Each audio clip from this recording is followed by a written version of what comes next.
What's going on, Cougar fans, and welcome to this week's edition of CUC Football Weekly. I'm Parker Kelly with the Cougar Sports Network, and I'm once again joined by head football coach Andy Lambert. Coach, happy Friday. Good to see you, Almost Parker. another performance last Saturday.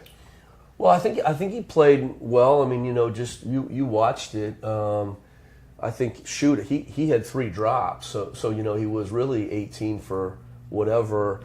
But he's been an accurate passer. We knew that. Kind of he's a real fast, quick release, getting the ball out, and so I think he played well. I think that it was a hard week, just with Troy Prattley, the former quarterback, has meant so much to our program and is one of the greatest ambassadors and ambassadors of the program to campus, and one of the greatest teammates that I've ever coached. So that was a hard transition, and I think Jacob handled it well, but obviously Troy, he handled it extremely well too. So but I think that Jacob played like we thought he was going to play. He did give some, maybe some added juice to the offense, or at least the performance. Hence his nickname. Juice, yeah, exactly. That's awesome. So anyway, but I thought he played a great game. He had a couple turnovers that we'd like to have back, but other than that, he played fantastically controlled and within his own sort of talents, and it made some big plays. And he played very poised on Saturday, something that I've really noticed about him. And Cougars were making plays all over the place. Gavin Dace had the pick six, 2 plays into the game. Yep. Devin Bledsoe, another 2 touchdown receiving performance. Jace Levi, the 72-yard score right before halftime. Yeah. How would you assess their performances as well? Well, our skill positions are talented, right? And a lot of these new guys have come in, and they've got really good speed. They're skilled with the ball. They can catch. We have made some great catches this year. At those positions. So we're just trying to, I think, learn more and more about how to take advantage of those guys and get them the ball and figure out how to get matchups that favor us. So the assessment is, and here's the other thing, we haven't played like our best. Even on Saturday we had 3 series with 3 turnovers in a row. We came out in the second half and had 3 and outs in a row. So we haven't even really put together what I would consider a really good game on offense yet. So when we do, I think the sky's the limit. We've got to continue to play better. But those guys have made a real difference for just even the feel for our team right now. And the Cougars will have a chance to play that way tomorrow as they welcome Aurora University to River Forest. The Spartans have been a team that have dominated the conference for the past 5 seasons. So what's the plan of attack heading into the big game tomorrow? Obviously we were talking to the staff here before you came in just about Aurora. I don't think they've lost a conference game since the head coach came in. And even this year, they just haven't even had a tight game, and so they're good in all facets. They're old, like 5 fifth-year seniors on defense right now, plus other spots on offense. So the plan of attack is we've got to just be assignment proof, right? We use this tennis analogy: don't hit it in the net. You can't win if you hit it in the net. So that's really our starting spot, is to not make mistakes that translate into scores for them, or turnovers on our part. So that has to be the first way that you go into attack, is to say we have to do our job, right? And then the second is if we can, on a one-to-one matchup, football boils down to like one-to-one matchups. Can you win that, and how many times can you win it, and how consistent can you be with it? So if I can beat the guy once, right, then I certainly can do it again. Mm-hmm. And so just really having a one play at a time mentality. And I know that's so cliche and everybody's going to say it, but the reason people say it is because it's true, and that is the way to to maximize your potential is that we just have to have this sort of laser focus on, I've got to play this play, and I can't be regretting what's happened in the past, and I can't be worried about what's going to happen in the future. So I think those two kind of mentalities are going to be really important for us going in on both sides of the ball. Schematically, they are so well coached, and they do base stuff that takes into account everything, and then they just do it. So far they've done it better than everybody they play, right? So you're not going to like surprise them or get into situations that they aren't going to be ready for, right? Because they're just so base in and so well coached in their schematic. So yeah, we just got to go and try to outplay them and fight like crazy every play until the end of the game. Yep, and I was doing my prep for the game tomorrow, and I was just looking at the roster, and they have fifth-year seniors all over the place. But you hit the nail on the head. It's about taking things one quarter, one play at a time. Yeah. And, Coach, thank you for coming on today. Oh, yeah. Best of luck tomorrow against Aurora. Thanks, Morgan. Make sure to check out the Cougars as they host the Spartans tomorrow. Kickoff is set for 1 p.m., and coverage can be found at our athletics website at cucougars.com/coverage. I'm Parker Kelly signing off, and we'll see you next week on CUC Football Weekly. Go Cougars. Go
What's going on, Cougar fans? And it's game day here in River Forest as your Concordia University Chicago Cougars taking on the visiting Spartans of Aurora University. Peter Borkowski here, joined by Parker Kelly on the Cougar Sports Network. And Parker, we got quite a battle in front of us between these Cougars and Spartans, but let's break it down a little bit. First for Concordia, they had CU Dub here last week for homecoming, and it was a high-scoring affair. 99 total points scored. CU Dub eventually taking down CU Chicago 57-42, but despite the loss, that was a really encouraging game from the CUC offense. The most points they've scored all season and since the Finlandia game of last year. And if you're Coach Andy Lambert of the Cougars and you're a Cougar fan in general, you're really excited to see what that offense did last week. And absolutely, Coach Andy Lambert talked about getting a spark on offense, and sophomore quarterback Jacob Rettman certainly provided that. 15 of 21 through the air for 248 yards and the 3 scores. He played very well in his debut for CUC. And one of his favorite targets last week was Jason Levi, the wide receiver. In his first year with the Cougars has been absolutely outstanding. He was a big reason for Rettman's success as those two had almost instant chemistry. Absolutely, and Jace Levi is one of those guys where you get the ball in his hands, he's going to make an explosive play. He's absolutely electric. The 72-yard score he had before touchdown or before halftime, he's a very, very well-rounded receiver, 5 receptions. And he's going to be a pivotal factor in today's game. Yeah, yards after catch machine, Jace Levi is. And they're going to really need him to step up because they have the best team in the conference coming to River Forest today. The number 15 team in the country in Aurora Spartans. Best offense in the conference, best defense in the conference. Don Beebe was won 3 Coach of the Year awards in all 3 years that he was eligible to win it. This is just such a complete unit, both offensively, defensively, coaching-wise, and they showed that last week. They took down the number 1 team in the conference at the time, Eureka, 70 points to 10. Yeah, and since Don Beebe has taken over, this has just been a juggernaut in the Northern Athletics Collegiate Conference. Aurora comes in today, number 1 in offensive efficiency, number 1 in defensive efficiency, and it's hard to find a weakness on this team. And as we were doing prep this week, they just don't have a lot of weak spots. Right. So CUC, it's going to be important today for them to capitalize when Aurora makes mistakes. Right, and a big reason for their success is the man under center, Ian Luando. He's been having a fantastic season. 16 touchdowns and no interceptions, a perfect 16-0 touchdown to interception ratio, And, I mean, he's a big reason. When you got a good quarterback under center, you can do a lot of things with that offense. And Aurora has had some great quarterbacks come through the program. We think Gavin Zimmelman a couple years ago. Last year, Josh Swanson. So Luando coming in and really just taking control of the offense in his junior season. You mentioned the 16 touchdowns, the 0 interceptions. The 0 interceptions is what really sticks out to me. Right. Through 4 games, played some really tough opponents. Eureka, we mentioned, last week was number 1 in the NAC and only allowed 10 points from them. Luando had 6 touchdowns and was player of the week. Very great performance by him. Right, coming off that Player of the Week honoree, forgot to mention that. And it's not just him on this team. You have Jaquay Cretan. He was first team All-NAC running back last season. Marcellus Romeus on the defense was the NAC Defensive Player of the Year. This is just a stacked Aurora roster from top to bottom. There's a reason they are 15th in the country. Now, in terms of history, CUC all-time against the Spartans, 5-24. Their last win coming at Aurora in 2014. The last time the Cougars won here at CUC was back in that amazing 2012 season. So CUC, they've lost 8 straight to Aurora. Hoping for a little bit of a turnaround here today. So Parker, we got the 0-4, 0-2 Cougars, the 4-0, 2-0 Spartans. What do we need to see today from the Cougars to make success happen, make the magic happen, and hopefully pull off the upset? We know how good this Aurora team is on offense. The number 1 in points scored per game with a little over 56 points per game. They're going to have to get pressure on that Aurora offensive line. And it's a very well-rounded, experienced offensive line. They have 2 seniors and 2 fifth-year seniors starting on the O-line. They have a sophomore starting at left tackle. It is going to be very important for CUC to create pressure to kind of slow down that Spartan offense. Right. As for me, it's going to be the turnover battle. We saw how the turnover margin last week against CU Dub kind of sunk CUC's ship at points. If CUC can play clean, avoid those fumbles, avoid those interceptions, they should be in for a pretty good day offensively. And like you said, Parker, it's going to be on the defense end to contain this very, very good Aurora offense. But before we send it down to the field, we should mention today's a very special day. It's been Student Athlete Mental Health Week this past week, and today we are honoring the Helinski's Hope Foundation, a joint collaboration between the Cougars and the Spartans. Helinski's Hope is named after Tyler Helinski, the Washington State quarterback who tragically took his own life in 2018. And Parker, it's just a really great foundation, raising support for student athlete mental health, such an important matter. It should be viewed just as important as physical health. You're going to see a lot of green out in the stands today. That is the Helinski's Hope color. Parker and I both wearing our Helinski's Hope pin, and like I said, you're going to be seeing plenty of green around the stadium. If you want more information or you wish to donate to the foundation, you can find it at their website. That is, again, Helinski's Hope. But Parker, as for today's game, we're going to send it down to field level now for the coin flip as well as the national anthem. And then when we come back, we got the Cougars taking on the Spartans here in River Forest. Parker and I will be on the call with you in just a minute on the Cougar Sports Network. Hello, I'm Dr. Russell Dawn, president of Concordia University Chicago. Thank you for tuning in to today's Cougar Athletics broadcast. We take great pride in the strength of both our athletic and academic programs, which are rooted in our steadfast commitment to Jesus Christ. Dedicated to the liberal arts as a foundation of a high-quality college degree, we believe education should form individuals for service to their neighbors. This makes Concordia Chicago an exciting and fulfilling place to study, work, learn, and grow. Learn more today by visiting cuchicago.edu. Thank you, and go Cougars!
Student Athlete Mental Health Week. Aurora University and Concordia University Chicago are proud to be teaming up with Helinski's Hope to raise awareness and break the stigma around mental health. The Helinski's Hope Foundation was founded in 2018 to honor the life of Tyler Helinski, who died by suicide yet never showed any signs of depression or struggle.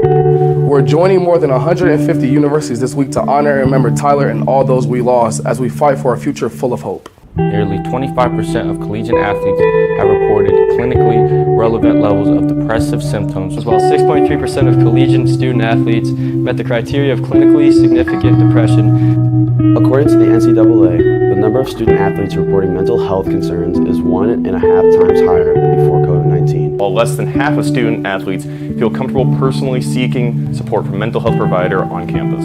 Together we can change that. We challenge you to break the stigma and have an open conversation with someone. Be conscious of your language. Encourage equality between mental and physical illness. Choose empowerment instead of shame. Promote acceptance. You are not alone. If you are in a crisis, please call the National Suicide Prevention Lifeline by dialing 988. As we go head to head on the field, we stand by each other to prove that mental health matters. Stand by each other to prove that mental health matters.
Cougar Nation, we love the support you give us on and off the field.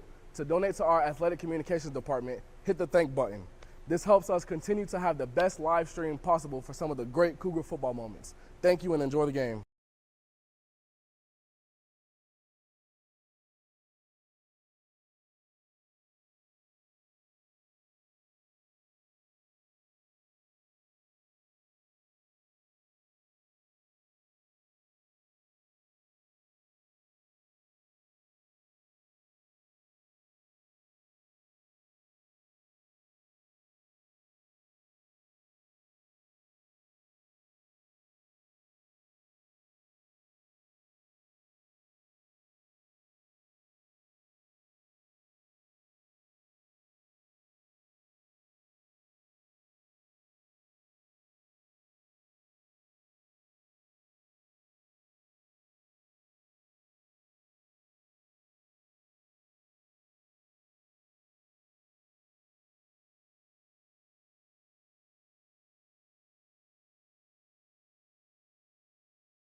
Good afternoon and welcome to Concordia Stadium here on the campus of Concordia University Chicago as we get set for some Northern Athletics Collegiate Conference football between your Concordia University Chicago Cougars and the visiting Spartans of Aurora University.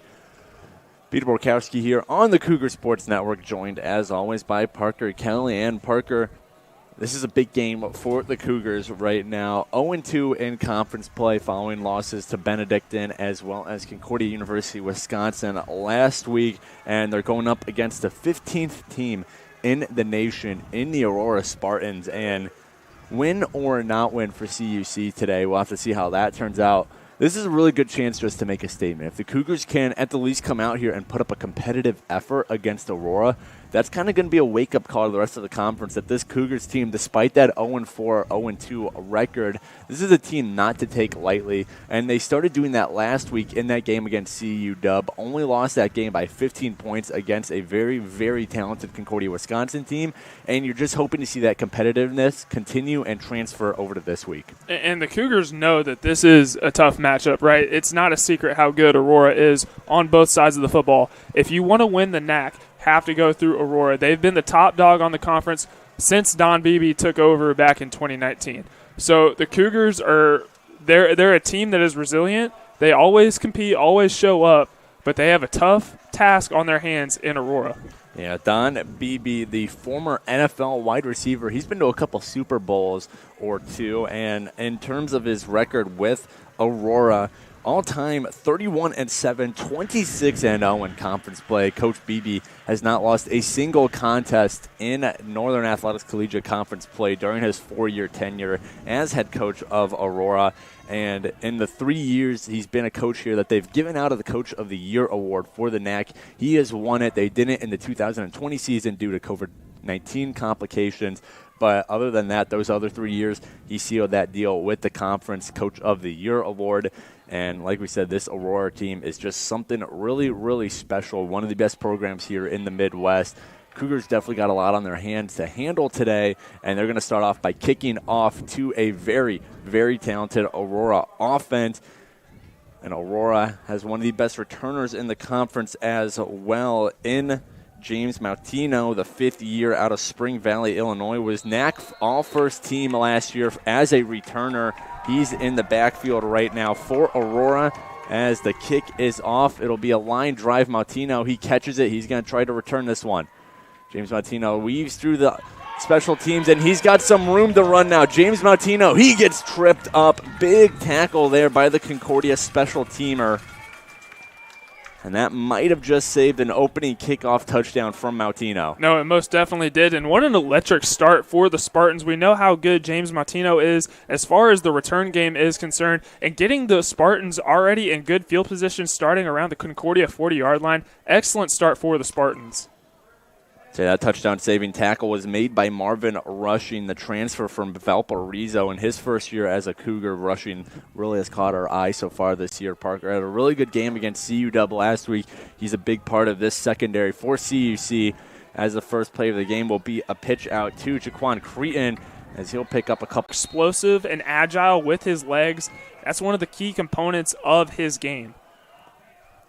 3rd and 6 for the Cougars. Redmond's going to drop back. He'll pass it. He's got a man, and it's dropped by the receiver. In coverage was Connor Nordmeyer. As for the intended receiver, that was number 19, Henry Jones, a sophomore out of Fairbarn, Georgia. And that'll bring up 4th and 6 for the Cougars, which means the punt unit will trot out. Couldn't tell if Redmond led Jones out of bounds right there. Typically, when you're throwing a fade, you want to keep the receiver in bounds. I wasn't sure if it was just a drop by Jones or if he was already out of bounds. Out to punt now is Ryan Auer, the junior for the Cougars. And that's a line drive punt. It's going to bounce all the way out of bounds. We'll see where they officially mark it. Believe that'll be at the Aurora 8. So a good punt there by Ryan Auer. Again, it was a line drive punt. Aurora really had no chance to return it. And CUC, their defense has got some good field positioning to work here against the Aurora offense coming out for their 2nd straight drive. And special teams is going to be a huge factor in today's game. Special teams is often something that is overlooked. And really nice punt right there to pin Aurora inside their own 10. Let's see what the CUC defense can do to respond. So Ian Lawando and the Aurora offense back out there, their 2nd drive. And it'll be a handoff to Cretan. Cretan's got some room to run now, breaks a couple tackles, still on his feet for the 1st down and more. Finally brought down at Aurora's 27-yard line. And you knew it wasn't going to be long before Cretan got going. He leads the NAC in rush yards with 487 coming into today's game. Such a powerful runner as well. We see he brought a couple of Cougar defenders with him. First down and 10 for Aurora. They give it back to Cretan. Cretan pushes through some bodies, and now he's going to get some room to run. And Jaquay Cretan, he is off to the races at the 20, at the 10, and into the touchdown zone for Aurora's first score of the game. Jaquay Cretan showing why he was first team All-NAC last season, the fifth-year senior. Powering away using that speed, and he puts Aurora on the board first, 6-0 here, 11:23 left to go in the first quarter. Not only was it a good run by Cretan, but you got to give credit to the Aurora offensive line. They opened up that gap and allowed Cretan to get through, and it was off to the races from there. Into attempt the extra point is number 92, Matthew Heileck. The kick is up, and it is good. 7-0 Aurora here. 11:23 left to go in the first. We're going to take a quick break, and when we come back, the Cougars will return the kickoff and hope to get something going on offense. They trail Aurora 7-0.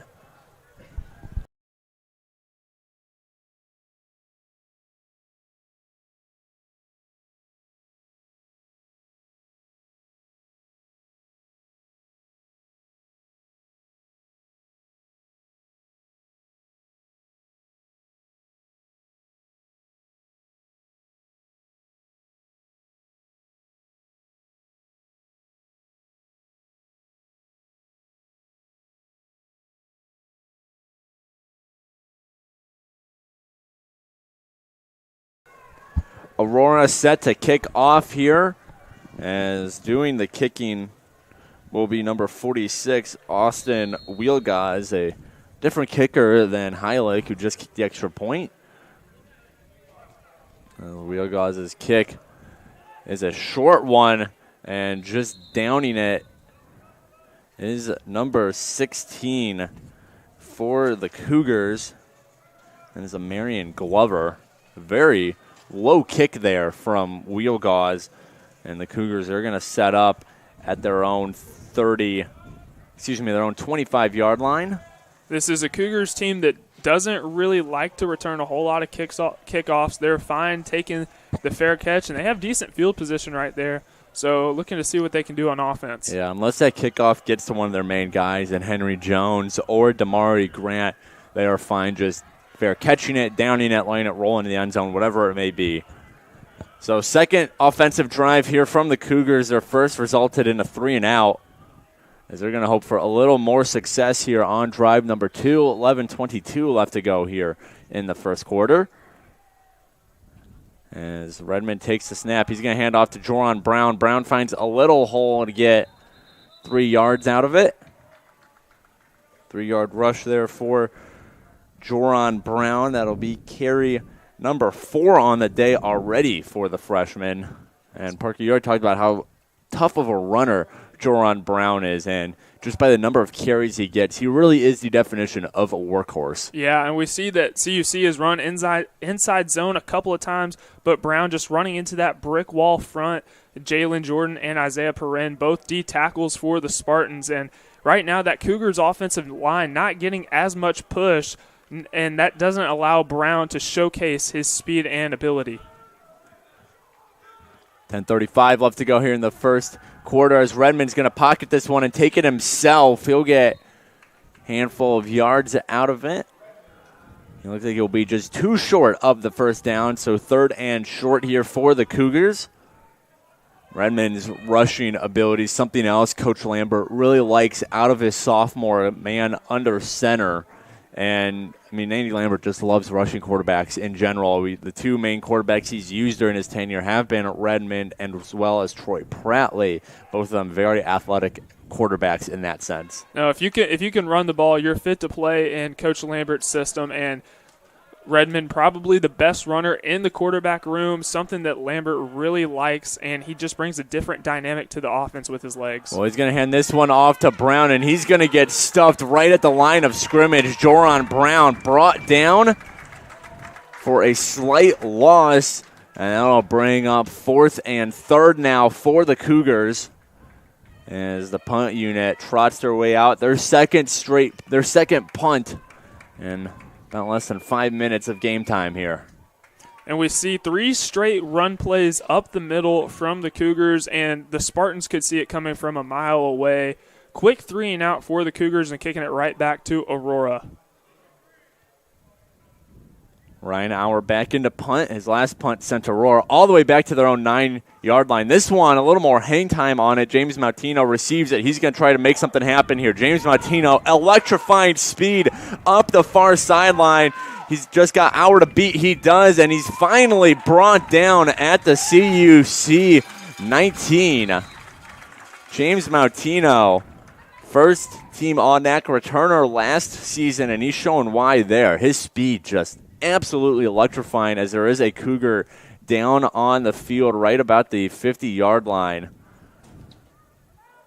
As the trainers come out to attend to him. Looks like it's Dennis Vanderplow. He's not happy with whatever's going on. Hope he's all right. So, Parker, we're going to see our third drive from Aurora coming up here in very, very good fielding position here at CUC's own 18, 17-yard line, already in the red zone. But in this situation where Aurora is, less than 20 yards out from scoring another touchdown or at least a field goal, what do you need to see out of this CUC defense to keep this Aurora offense on the down low? Well, it's going to be pretty tough. We saw their last drive scored in 27 seconds. Now they're in much better field position. You're just going to have to rely on that defensive front seven to apply some pressure. We saw Luando miss an early throw right down the seam to Ty Pruitt.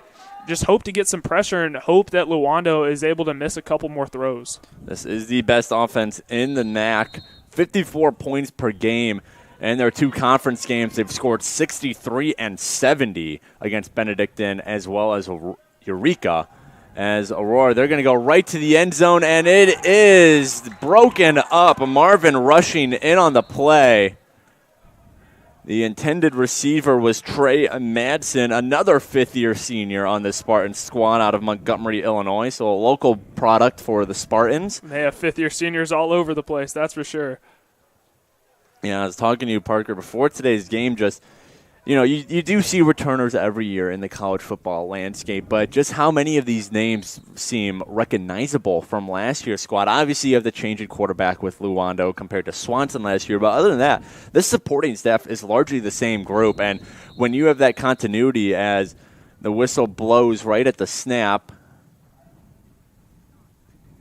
we'll have to see what the call is. They'll reset it, but when you have that continuity year to year and you're Coach Don Beebe, that is just, that's just Christmas for a head coach to be able to work with those same players. Right. And this is pretty much the same team that made the quarterfinals of the NCAA playoffs last year, besides the quarterback, which is the obvious one. But when you have that chemistry and that continuity, it's going to be hard for this Aurora team to make many mistakes.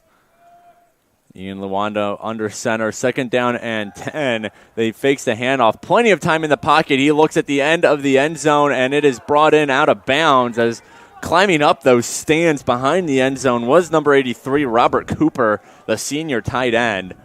And that's going to bring up 3rd down and 10. So Aurora electing to go with 2 passing plays to start this drive, and CUC secondary doing a good job keeping that passing attack off balance. Yeah, Luando just waited a little long. He had Cooper open right down the seam, just waited just a hair too long, resulted in that out-of-bounds catch by the tight end Cooper. Well, Don Beebe is the offensive coordinator of this team. He's the co-offensive coordinator along with Ryan Gellert. As Luando, he's going to find an open man. Is he in the end zone? And he is. Touchdown, number 6, Ty Pruitt. Made the catch and then able to roll his way into the end zone on his way down. And Aurora, they strike again here. 8:39 left to go in the first quarter. They're up 13-0 with the extra point coming up. And right there, that was just a simple crosser by Ty Pruitt. The first read in Luando's kind of progression had him right away, took him. And now with that touchdown, Pruitt is now tied for the team high in touchdowns with 6, tied with teammate Trey Madsen. Heilich on the extra point. It is up and it is through the uprights. So 14-0 Aurora here. 8:39 still left to go in the first quarter. CUC's offense has to make something happen here before this one gets too far out of hand. See if they can do it when we come back in just a minute on the Cougar Sports Network.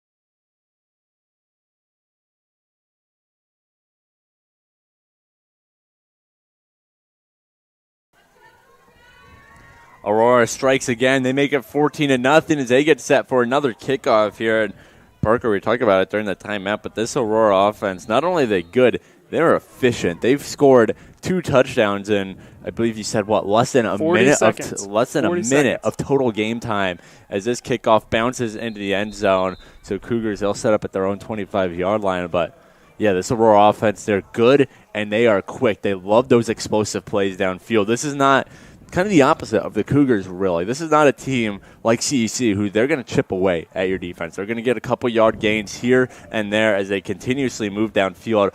Aurora, they want all the money at once. They're going to look downfield for those big plays, and they found success with it so far. 14 points, 8:39 left to go here in the first quarter as CUC's offense looks to make something happen after 2 straight 3-and-outs. Yeah, Don Beebe, the offensive coordinator, he's calling plays for the Spartans today. He's also a wide receiver guy. We see he made 6 Super Bowls back in the day when he played for the Bills and Packers. He loves to get those flashy plays downfield. And the Cougars, they find some offense here. Chase Levi. Little side pass from Jacob Redmond, and Levi takes it all the way to the 50-yard line. Actually, they'll mark him at the 48-yard line. And that's exactly what I'm talking about. You get Jace Levi the ball in space, he will make something happen. Doesn't always have to be a 50-yard bomb down the field. We see right there. Just get him a simple screen pass, let him do the rest, and excellent perimeter blocking from the Cougars. Levi, a transfer to CUC this year out of Iowa Central Community College. And 20 through 21, played in 8 games with 174 yards and 4 touchdowns. He's already eclipsed that yards total here with CUC in just a couple games as this pass is lofted out of bounds by Redmond. Looks like a play breakdown right there. Really smart play by Redmond, just getting the ball out of bounds.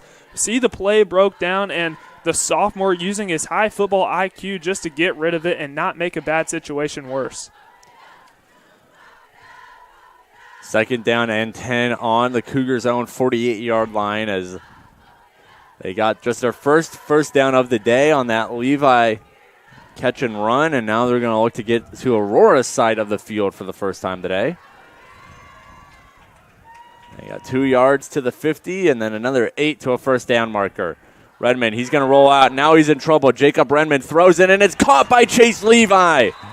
Levi takes it out of bounds. Another first down for the Cougars. And they are going to feed Levi the ball. We see right there just running a simple out route and just feed him the ball and let him do the rest. He's so dynamic with the ball in his hands, and he is such a gift for this Cougars offense. Levi, kind of the definition of a let him cook type player. Get him the ball, and he's going to do what he's going to do. As CUC 1st and 10 on Aurora's 35. Best offensive drive by far the Cougars have gotten today. 2 3-and-outs and now 2 first downs on this drive. Redmond's got 2 players in the backfield with them, with Joran Brown on his right. Fakes a handoff, and now he's got to roll out again. He's got 3 white jerseys, and he's going to try a short little pitch to Henry Jones over Jones's head. And completion, and that'll bring up 2nd and 10. And we see the pressure applied right there by number 13, Marcellus Romeus, and it just seems like every play there's 3 or 4 Spartans in the backfield, and just they're able to penetrate through that CUC offensive line with ease at this stage in the game. If you're CUC, you have to buckle down on the offensive front because that's where games are truly won. 2nd and 10. 7-12 left to go here in the first half as the Cougars are already down 14 to the Spartans. Redmond has to go all the way back in the pocket to avoid pressure, and another incompletion there. Right there, just a simple screen to Jerron Brown on the left side. A little floater pass from Redmond just out of the reach. And even if he was able to connect with Brown, there was a Spartan right in the area. Not sure if he would have got a whole lot to gain on that play. Cougars need 10 yards here for a first down. As they've been going through the air on this drive, they're going to have to do it here. They need 10 big yards against Aurora defense. And Redmond, he's going to look downfield over everybody's head in completion. Not sure who the intended receiver was there, as that'll bring up 3rd and 10. And the offense, they're going to stay on the field as they're kind of in that weird zone. Too far for a field goal attempt, too close for a punt. 4-down territory. You had Henry Jones running up the middle on a seam. He's easily the fastest player on this Cougars team. Just an overshot right there from Redmond. And this is something you don't typically see from him. Typically, the sophomore is very composed, but he just looks a little out of sorts right here in the first quarter. Well, he's had 3 or 4 white jerseys in his face on every play. The Cougars, they need 10 yards here. Redmond, and that play is broken up by number 33, Zaya Smith, a rare underclassman in the starting lineup for Aurora. The cornerback breaks up the play, and that'll bring up a turnover on downs as Aurora's offense will get a chance to keep adding on to their lead. Just targeting Devin Bledsoe right there, another big-bodied receiver, but it looked like he was on an out-breaking route, and something as a quarterback you're taught you do not want to miss an out-breaking route on the inside, and that almost allowed number 33, Zaya Smith, to come up with the pick. So Aurora back out onto the field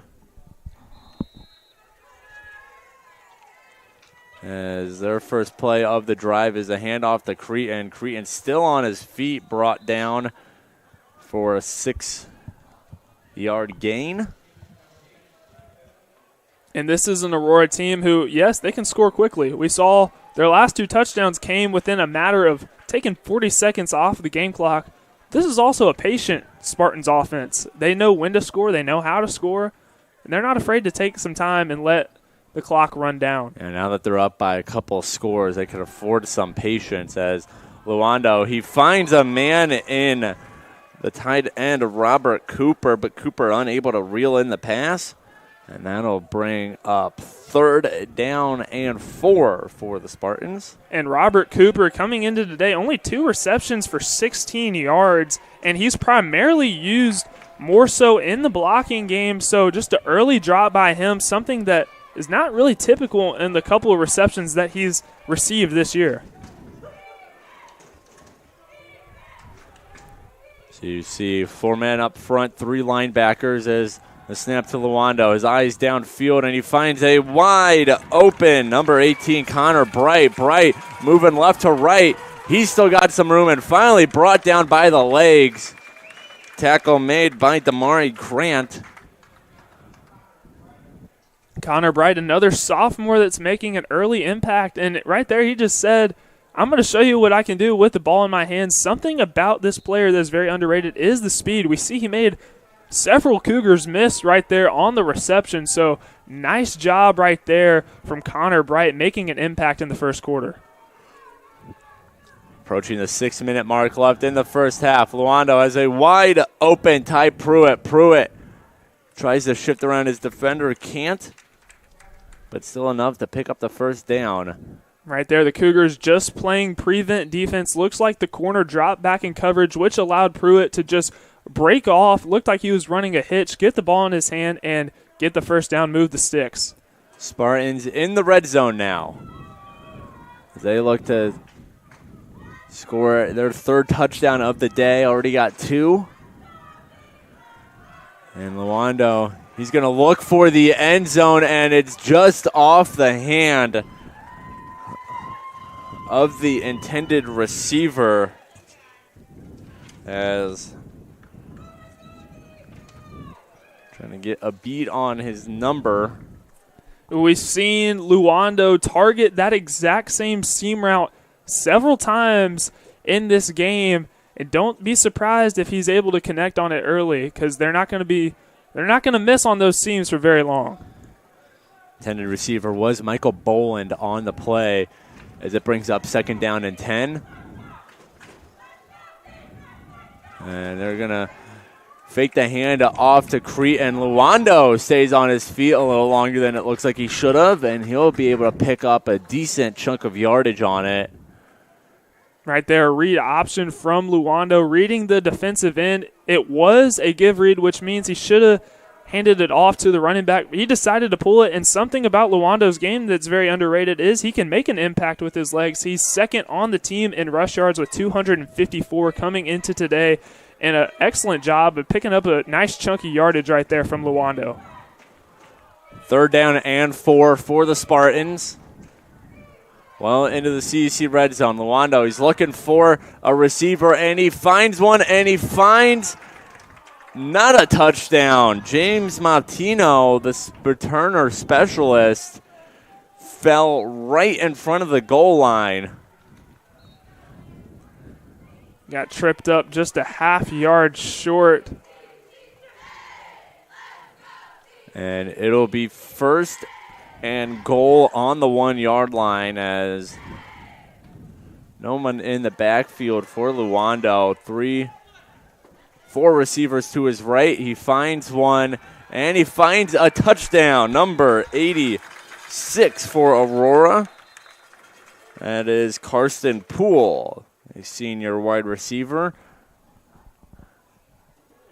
And the Spartans, they add on to their lead once again. The referees are conversing.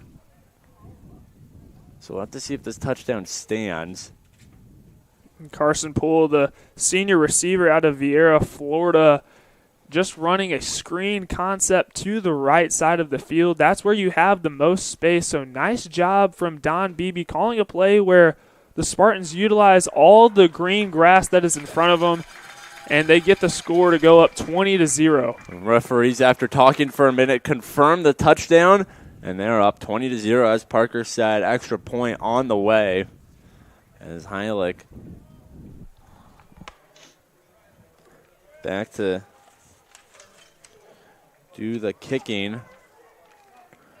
Number 92 is senior out of Hobart, Indiana.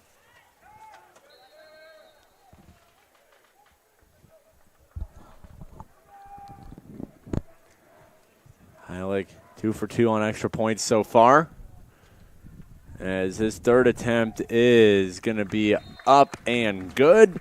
Aurora 21-0, 4:22 left to go here in the first quarter. CUC struggling to get something going offensively. We'll have another chance when we come back in just a minute on the Cougar Sports Network.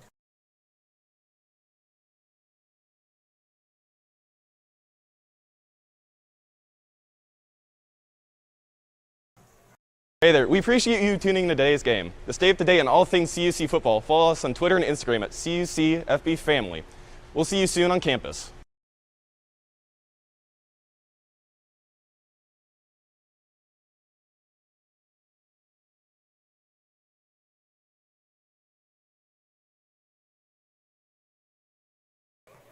Back here on the Cougar Sports Network, Aurora up 21-0.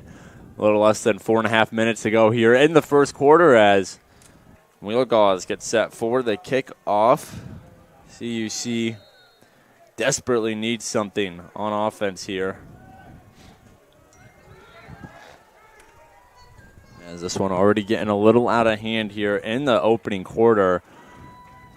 Wheelgaws a strong kickoff there.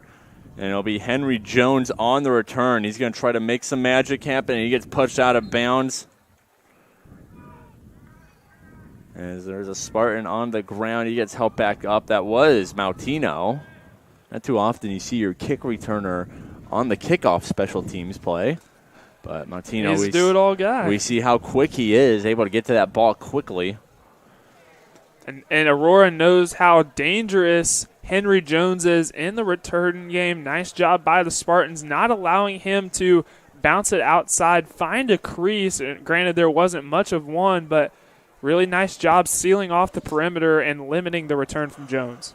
4:16 left to go here in the first quarter as the Cougars get set for another drive. They found some success on their last drive, got stifled on a turnover on downs as Redmond's going to try to use his blockers. He gets all wrapped up by the Aurora defense.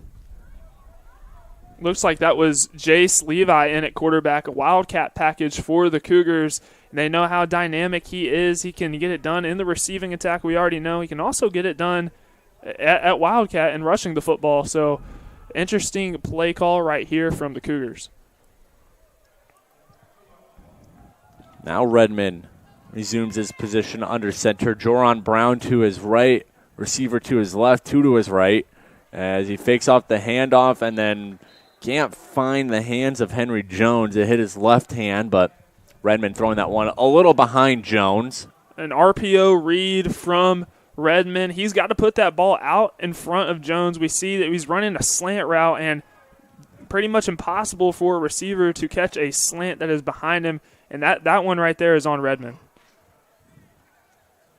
So Cougars, they need 8 yards on this play to bring up first down, 3rd and 8. Yeah, they found success on their last drive after 2 straight 3-and-outs to open the game. A little bit of a high snap, but Redmond able to handle it. Redmond's going to roll out now. He's got 2 white jerseys. The throw is incomplete to Devin Bledsoe right at the sideline, and that'll bring up 4th and 8 now. And Parker, this front 7 by Aurora, just so dangerous. They're not giving Redmond any room to breathe, especially when he rolls out. They are right on his back. And as I mentioned in the pregame, it's hard to find a weakness on the Spartans team. They're so good on both sides of the football, and they're basically living in the backfield in the first quarter. Another punt coming up for Ryan Auer.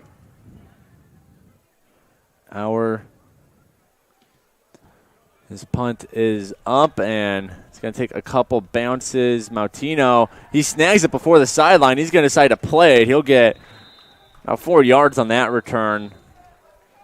Pushed down at the Aurora 43,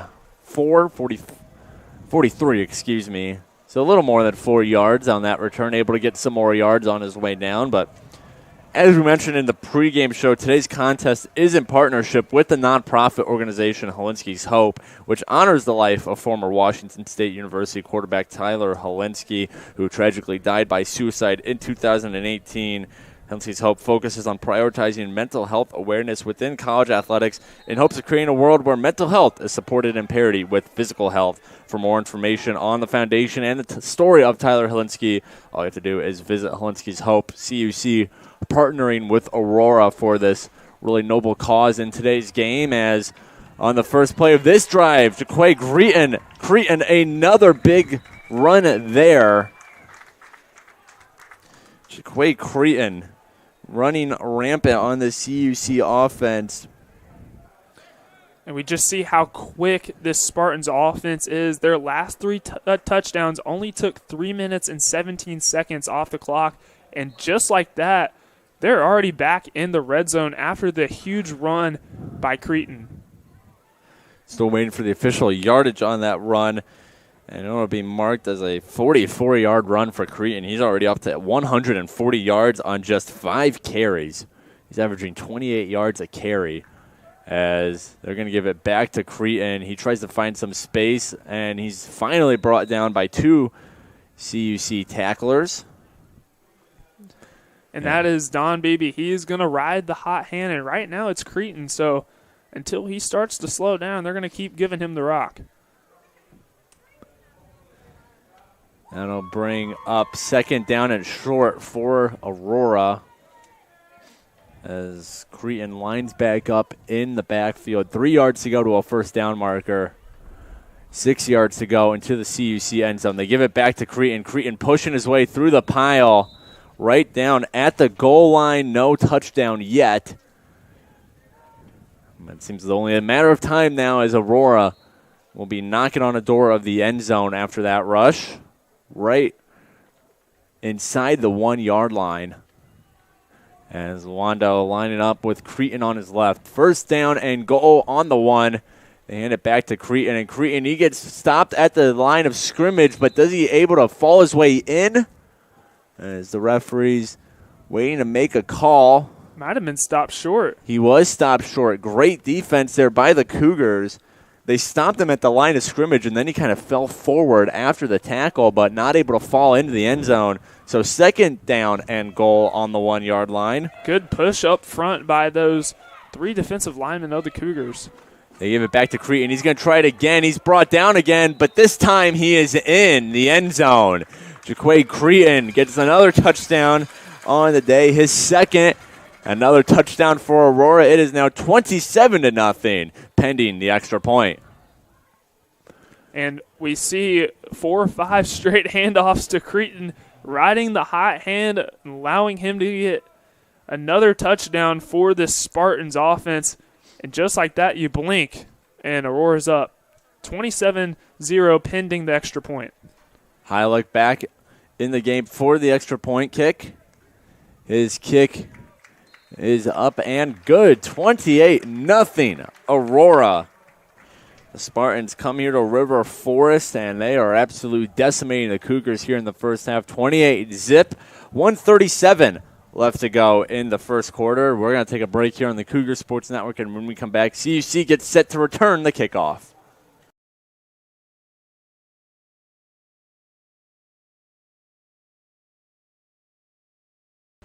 Hey Cougar fans, thanks for tuning in to today's game. For more information on the football program, head to cucougars.com. We hope to see you soon in our next game.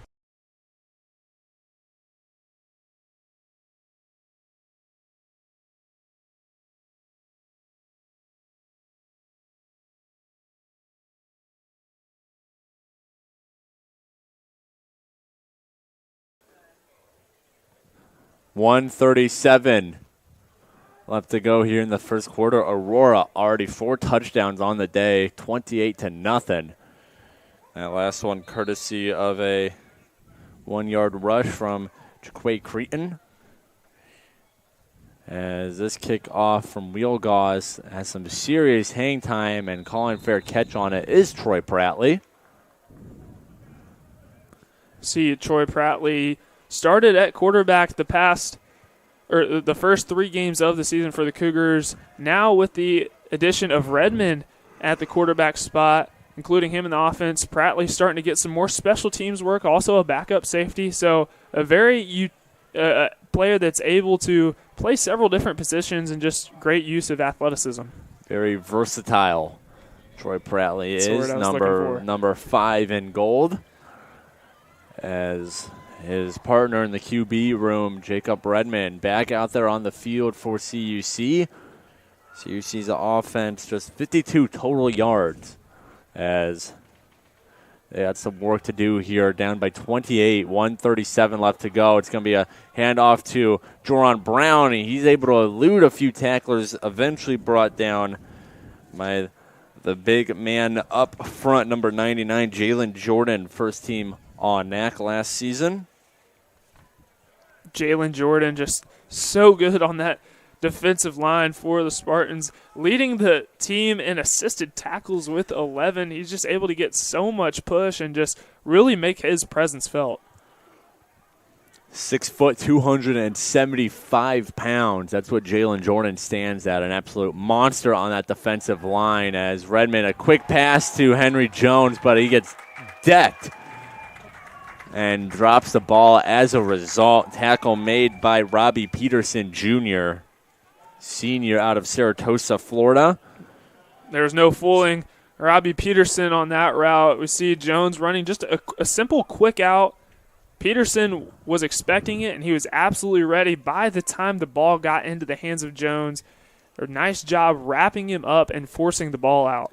3rd and 8, 47 seconds left to go here in the first quarter, as Cougars need a first down here. They've only been into the Aurora territory once today. As Redmond drops back in the pocket, he's got to take it now as he got pressured. Jacob Redmond looking for a first down. He gets pushed out of bounds. Is it enough?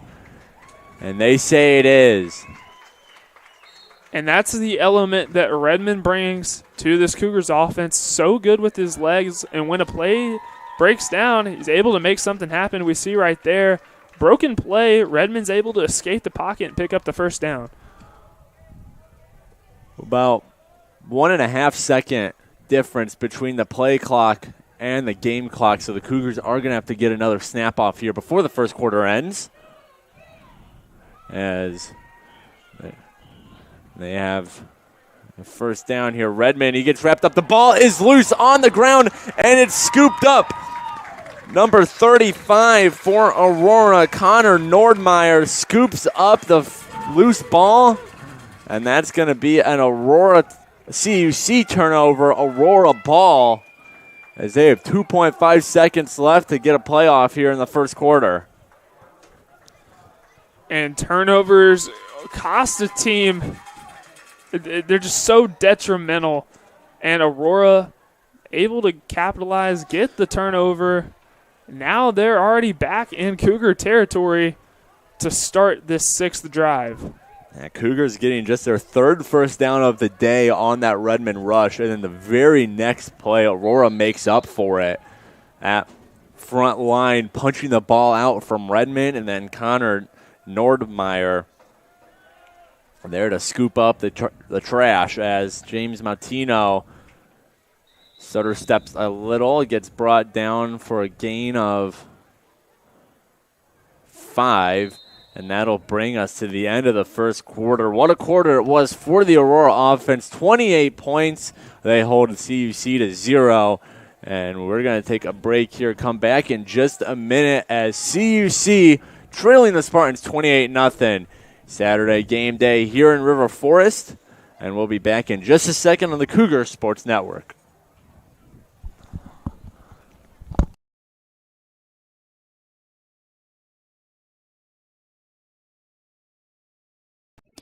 It's no secret that student athletes have a special set of expectations. Run, hit, lift, grind. Perfection, perfection, perfection. But did you know 1/3 of college students struggle with their mental health, and student athletes are significantly less likely to seek help than their non-athlete peers. Athletes, you are not alone in your fight. Your mental health matters. Studies have proven that talking about your mental health works and that healing is possible.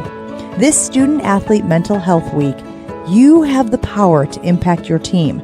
Ask your friends how they're doing, how they're really doing. Learn where to go if you're struggling. Seeking help is a strength. There is hope. You are not alone.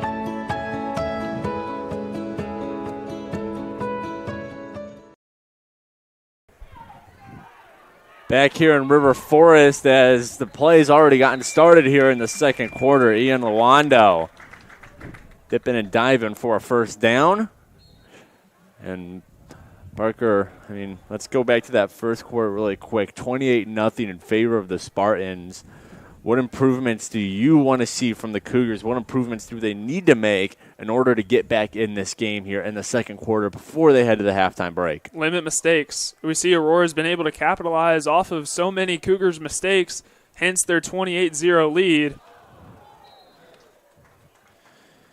And going for the touchdown was Ian Lawando. He was targeting Pruitt, and it bounces off of the junior's hands, falls harmlessly to the ground. So second down and 10 on CUC's 26.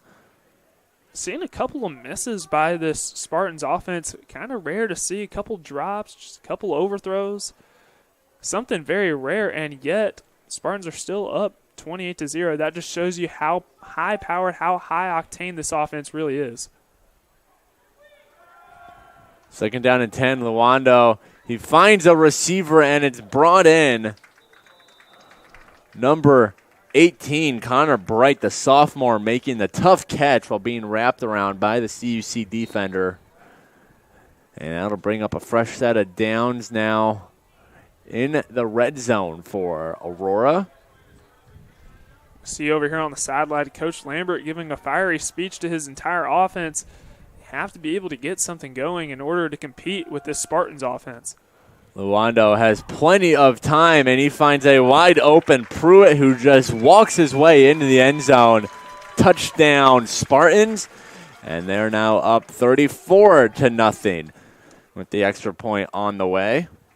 Luando, that'll be his third touchdown pass. Wow. The receiver, Pruitt, he brings in his second touchdown of the day. And with that catch, Pruitt now leads the team in touchdown receptions with 7. Luando also having a really nice afternoon as well. The extra point from High Lake is up and through the uprights. 35-0 Aurora, 13:57 left to go in the first half. And Parker, I asked you about the improvements in terms of limiting mistakes, but let's get a little bit more pinpoint here with the offense. We've seen them today, just 3 total first down, 67 yards of offense. What's going to be the key to unlocking this offense here on the first drive of the second quarter? And like you said, I mean, even ignoring, what the Aurora offense is doing and how they're, really just easily beating the CUC defense, this offense does have to point up points in one way or the other. What's going to be the key to that on this drive? Well, we see that the play calling has been fairly divvied up between running the ball and throwing the ball. Nothing has really been able to work so far, and what that starts with is the offensive line. How many plays have we seen that have been run by the CUC offense, and there have been 3 or 4 Spartans in the backfield? It's been quite a bit, and it really starts with the big boys up front. CUC 9 total rushing attempts, while Redmond has 11 passing attempts. So that ratio slightly favors the sophomore under center for the Cougars, as this kick is up and then dropped by Henry Jones. He's able to scoop it up easily, but he gets brought down before the 20-yard line. So he had to make something happen after he dropped the kickoff, and now CUC's offense pinned within their own 20. Have a long way to go to score their first points of the day. Yeah, already starting a little bit behind the sticks with starting inside your own 20. Not a good start for an offense who has really been struggling to just get the ball into Aurora territory, and not a good start for the Cougars. Let's see how they're able to respond here early in the second quarter. One trip over the 50-yard line for the Cougars. It's been all Aurora offensively and defensively, as CUC 3 first downs trying to get something going. They're going to start with a handoff to Henry Jones, who sidesteps some defenders for a nice gain. He gets wrapped up in the pile of bodies, and it'll bring up second down. You see just the leg drive that Jerron Brown has, not being taken down to the ground, trying to push his way forward to get as many yards as he can. Nice 6-yard run from Jerron Brown.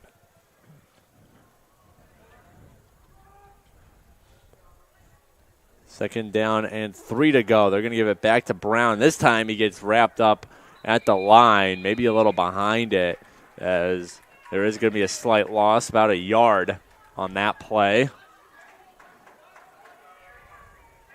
And CUC, that'll bring up third down and 4 for the Cougars. Interested to see what the play call might be. Usually the Cougars have a tendency to run the ball in third and short situations. And for an offense that has kind of been struggling to run the ball, maybe seeing a pass right here. And that ball is tipped and almost intercepted, tipped at the line, as there were a couple of Aurora secondary members right on either side of the ball. They're all kind of looking at each other, throwing their hands up. They know they had a chance for a pick there. Instead, it'll bring up fourth down and the punt unit for the Cougars. Something for a quarterback that you want to avoid when throwing the ball are tips and overthrows, both of which can end in a very, very negative fashion. And just like that, we're going to get a punt from the Cougars, a quick 3-and-out. Aurora's going to get the ball back. Still 12:27 left to play before halftime. Ryan Hours punt is up, takes a bounce, and then Mautino decides to play it. He's shown no hesitation to play the ball, and this is why. James Mautino still on his feet. Mautino into the end zone. Touchdown Spartans. James Mautino showing why he was first team on-NAC returner last season, and he takes this one to the house. Touchdown Aurora. And we see Mautino got his first punt return for a touchdown of the season last week versus Eureka College, in which the Spartans dominated 70-10. Gets another punt return for a touchdown, just showing you how dynamic he truly is in special teams. So Mautino, he had a couple of long returns already this game, and you kind of just got the feeling that if he broke one or two more tackles, he would take one to the house. He does that here, uses a speed and elusiveness as the extra point is through the uprights. Uses his speed and elusiveness to find his way to the house, and it is now 42-0 Aurora, 12-14 left to go here in the first half.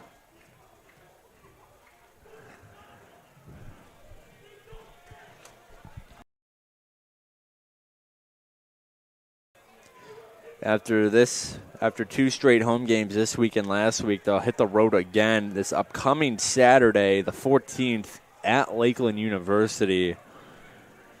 But they got two home games following that and then two away games to end the season. So CUC 4 home games in this 5-game stretch. We're in the second game of that 5-game stretch. And, Parker, this was a really good chance for CUC to pick up some momentum as they headed towards the end of the season.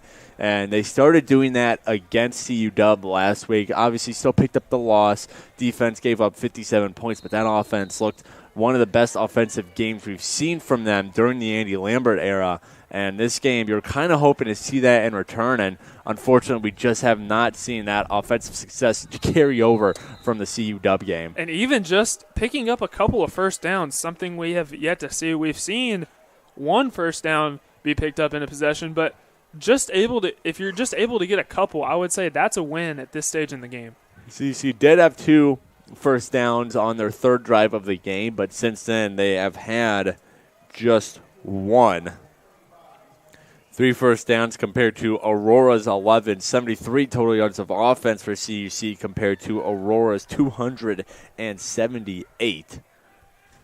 As this Aurora team so dominant on both sides of the ball, like Parker said in the pregame show, it's hard to find any weakness to exploit for them as CUC gets set for another drive here. 12-14 as we have a couple players jump early. It was Otis Watts moving for Aurora, but then a CUC lineman jump first. He did. It's an offensive false start, and that's going to push CUC back 5 more yards and bring up 1st and 15. It looks like the Cougars just got an early jump on the right side of the offensive line, and you put yourself in a position where, once again, you're starting behind the sticks. It's 1st and 15 for an offense that has already been struggling. Just really tough break for the Cougars. Pitches it out, and now trying to make some magic happen and dropping the ball was Henry Jones. He's able to hop on top of it. Gets the Cougars right past the first line of scrimmage. So it'll be 2nd down and 9 now. It's now a couple of times we've seen the Cougars just really loose with ball security, and you're playing with fire going up against a Spartans defense. Got to have some better ball security than that. The Spartans defense has recovered 5 fumbles coming into today. They added another one in this game. They're coming into today. Their +9 turnover ratio was the best in the conference, and it's only gotten better. Again, 1 fumble recovery for the Spartans as getting tangled up in the backfield and brought down for the sack was Jacob Redmond. See, it was a designed QB draw. Redmond's supposed to get the ball, fake like he's getting ready to throw, and then run right up the middle. And we see once again Jalen Jordan right there to prevent Redmond from getting anything. In fact, I even think he lost yards. 3rd down and 13 now. Yeah, rush of 40 yards for Jacob Redmond, the official stat. As they got to go through the air in this one. Redmond stepping back. A long throw here, and it's going to get picked off right into the hands of Robbie Peterson Jr. He's still on his feet. He's going to see what he can do on the interception return as he's getting pushed towards the sideline, eventually pushed out there. That was by one of CUC's offensive linemen. Believe that is number 65, Christian Duran. It is. Duran saves the touchdown on the interception, but Aurora back with the ball, and once again, they're going to set up well into CUC territory. Just another costly mistake right there from Redmond, just overshooting the defender, allowing Peterson to get his hands on the ball. Coming into today was tied for the team high with 2 interceptions. He gets his 3rd one, and he's off to the races, setting up the Spartans with excellent field position. Luando, and he's going to look towards the end zone, and it's just tipped. Great break up there by the CUC defender, Isaac Young. The freshman out of Jackson, Missouri, getting just a couple fingers on it, able to disrupt the ball and save a touchdown. And we see Young getting the start this afternoon. Really nice breakup, as it looks like Luando had Madsen in the end zone, just a little bit more touch on the ball, and that might be a touchdown. Nice breakup from Young. Creighton now on the move. He'll get pretty close to a first down. Shy by a handful of yards, as it's now 3rd down for Aurora in the CUC red zone.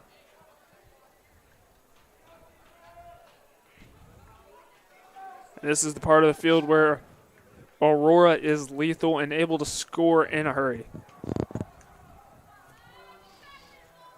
We've hit the 10-minute mark remaining in the second quarter. Aurora already 42 points up on the board. They're looking for more here, and they're going to easily find more.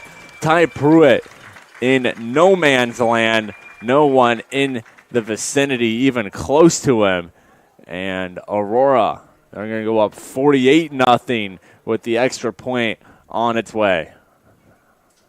And as a defense, it was just a complete breakdown, leaving the receiver, Ty Pruitt, wide open in the end zone. Nobody within 5 yards. An easy pitch and catch for Luando and Pruitt. 48-0, 9:53 here in the second quarter. As the extra point kick is through the uprights and good. 49-0 the score now. So we're going to take another break here on the Cougar Sports Network, and when we come back, CUC, they're going to get the ball off the kickoff and hopefully try to get something going on offense as they're trailing Aurora by 49 here in the second.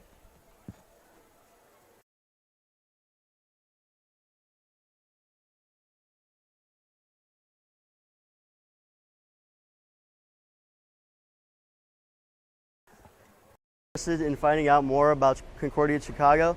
Head to cuchicago.edu for information on our university. We appreciate you tuning in today's game.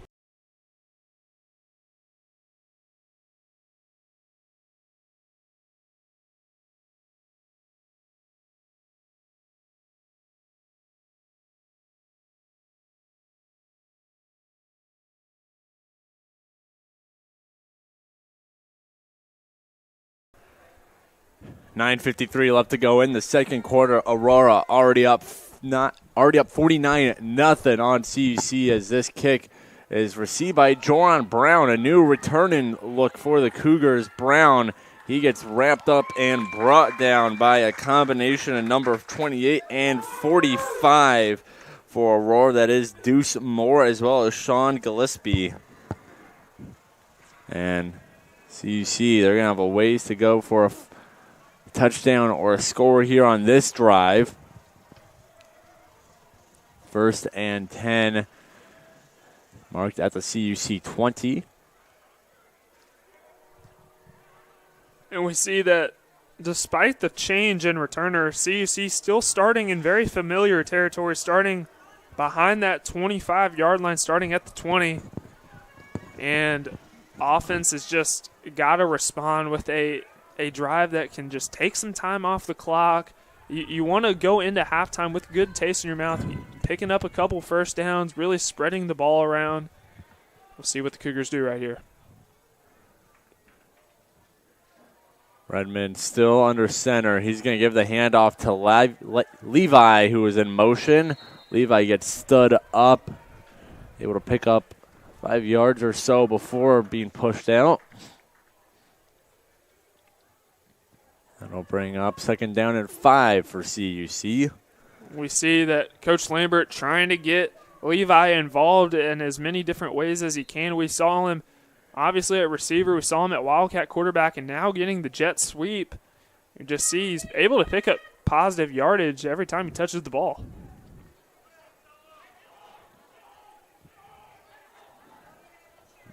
.9:34 to go here in the first half as Redmond, another man in motion. This time it's Henry Jones.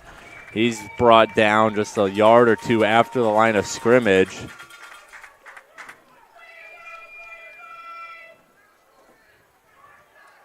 Now it brings up another 3rd down for the Cougars after a couple of plays.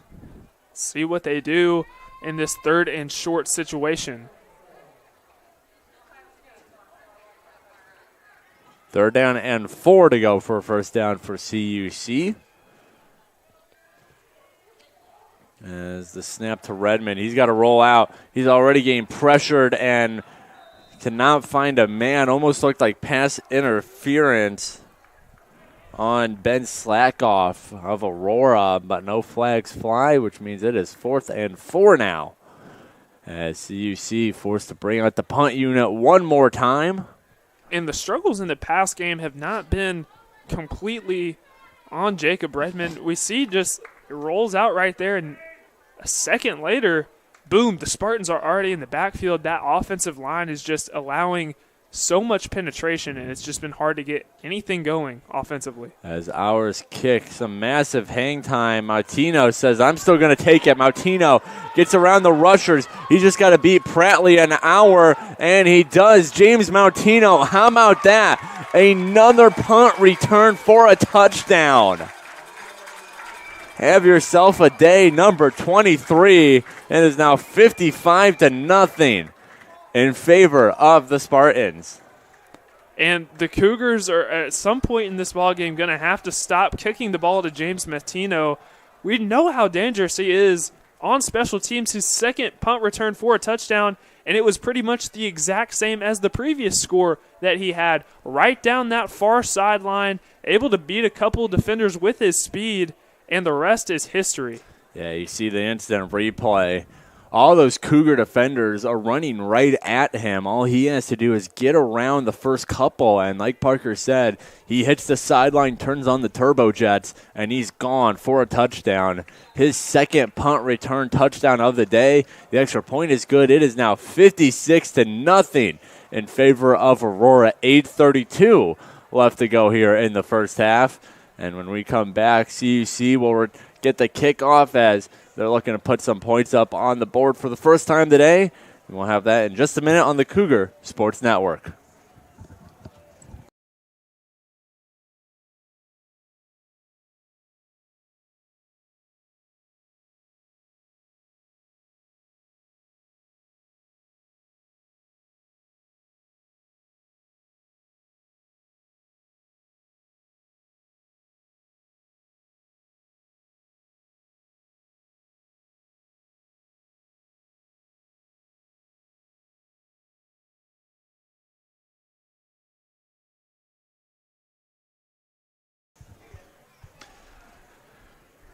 Wheel Gauze lines up for the kickoff here. His Spartans on top of the Cougars, 56-0. 8.5 minutes plus 2 more seconds to go here in the first half as his kickoff is in the end zone. Fair catch waved by Troy Pratley, and that'll bring out the CUC offense again here. CUC offensively, 84 total yard, 46 pass, 38 rushing, 3 first downs. as they've had all the troubles in the world getting across this Aurora defense. Should also mention offensively, Aurora 28 points in all of the first half.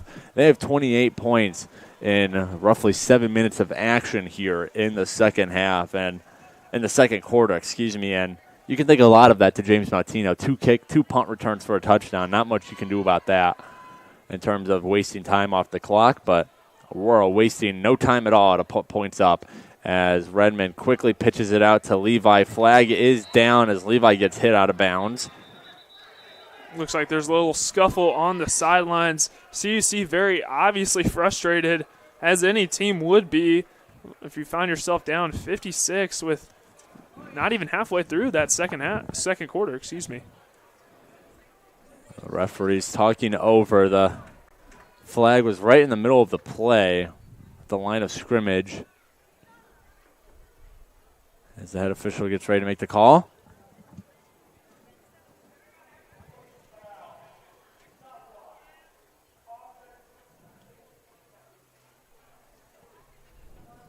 It's a chop block on the offense, so they're going to have to replay first down here. Another crucial mistake for this offense. Started the last drive at 1st and 15, now starting this drive 1st and 20.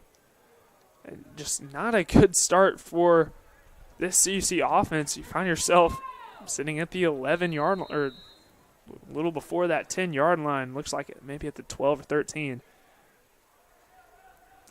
A long way to go for the first down, a long way to go for a score here, as that's been the story of today. CUC still looking to put points on the board while Aurora seems to do so at will. And a couple players in the vicinity of the handoff. It ends up going to Joran Brown, who musters up a yard or so of gainage.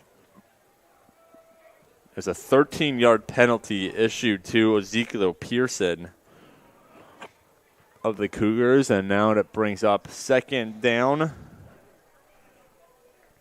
Ezekiel Pearson, another one of these freshman starters on that young CUC offensive line. Critical mistake, putting your offense in a very poor position to start. Second down and 21 as ball handed off to Joran Brown, trying to get some distance. He eventually is brought down.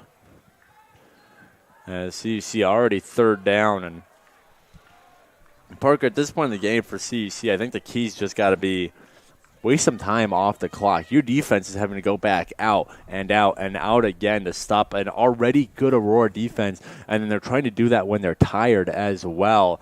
If you're the CUC offense, obviously you want to score, you want to pump points up on the board, but at the very, very least, you're wanting to just waste some time off the clock, give your defense a chance to catch their breath before they have to get back out there. At the very least, and when your offense is going 3 and out, 3 and out, 3 and out, not giving your defense enough time to rest. And we see the last 2 touchdowns from Aurora were due to special teams, but got to give your defense some rest for sure. As Redmond rolls out, he throws it out of bounds. Intended receiver was Devin Bledsoe, and that will bring up 4th down in the parking lot for CUC, which means the punt unit is going to have to come out.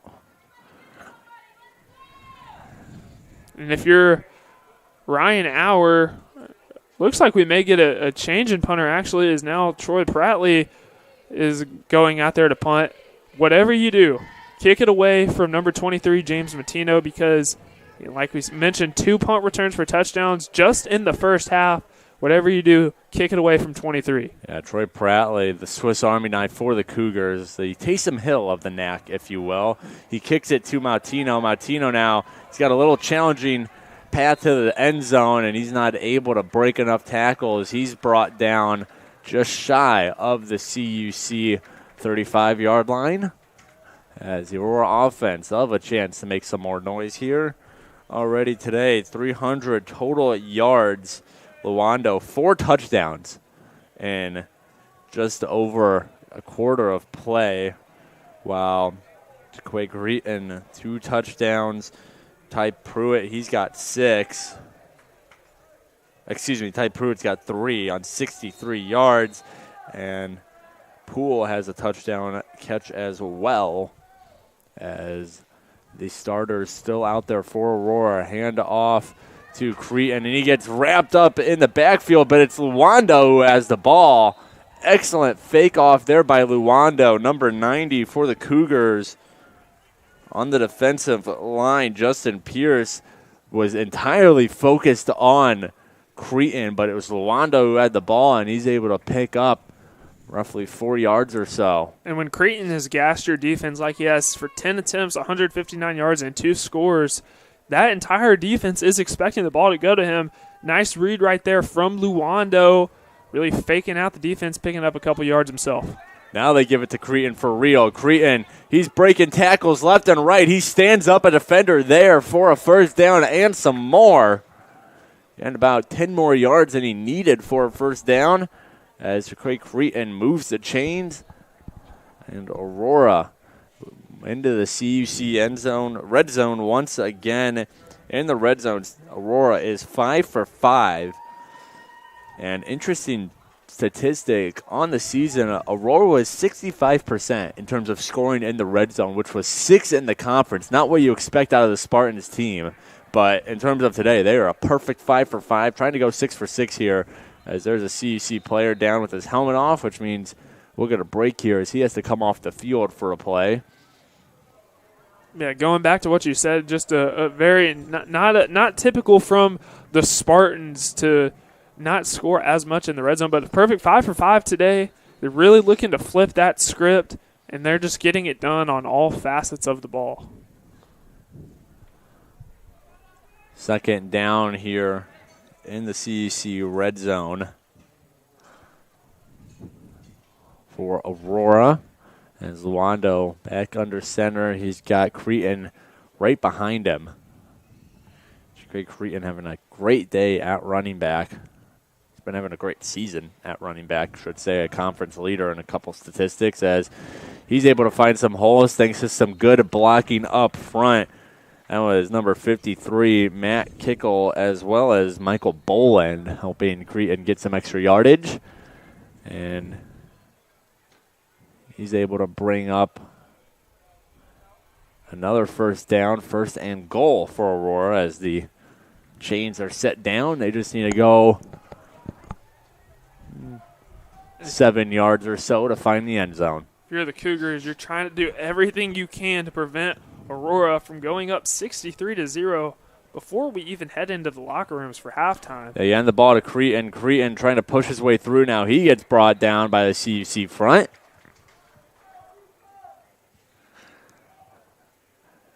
As the pile of bodies gets cleaned up on the ground. It'll be second and goal now for Aurora. Less than 5 yards to go to the end zone. Should be about 4 yards to a score. As Cretan back in the backfield with his quarterback, Luando. Luando puts a man in motion. They give it to Cretan, and Cretan turns the corner, finds the end zone. Touchdown, Spartans. Cretan gets TD number 3 on the day, and Spartans, they get point number 62. And we have 3 minutes and 25 seconds still to go here in the first half. And it's just, if you're the Cougars, absolutely depleted. There's no momentum at any point in this game, and Aurora has been the boa constrictor of this conference for a long time, and once they get the lead, very rarely do they give it up, and they just keep pounding it on here in River Forest.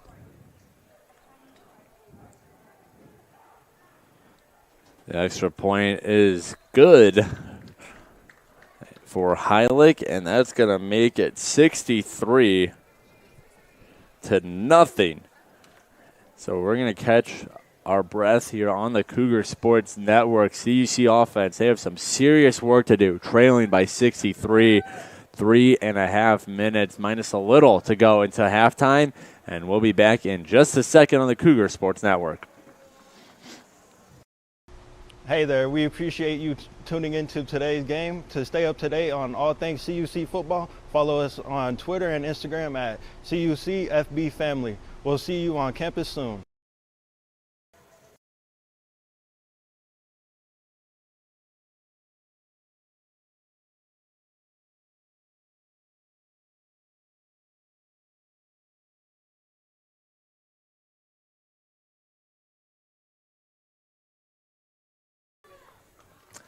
Kickoff time here for Aurora. 3:25 left to go in the first half. They're on top of the Cougars 63-0 as Joran Brown calls fair catch.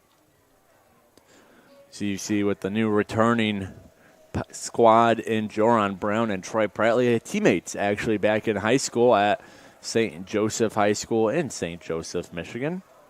So the duo reuniting here as a pair of Cougars. Pretty cool story, isn't it? Yeah, a couple St. Joseph products were on this roster. That seems to be a school Andy Lambert likes to go to.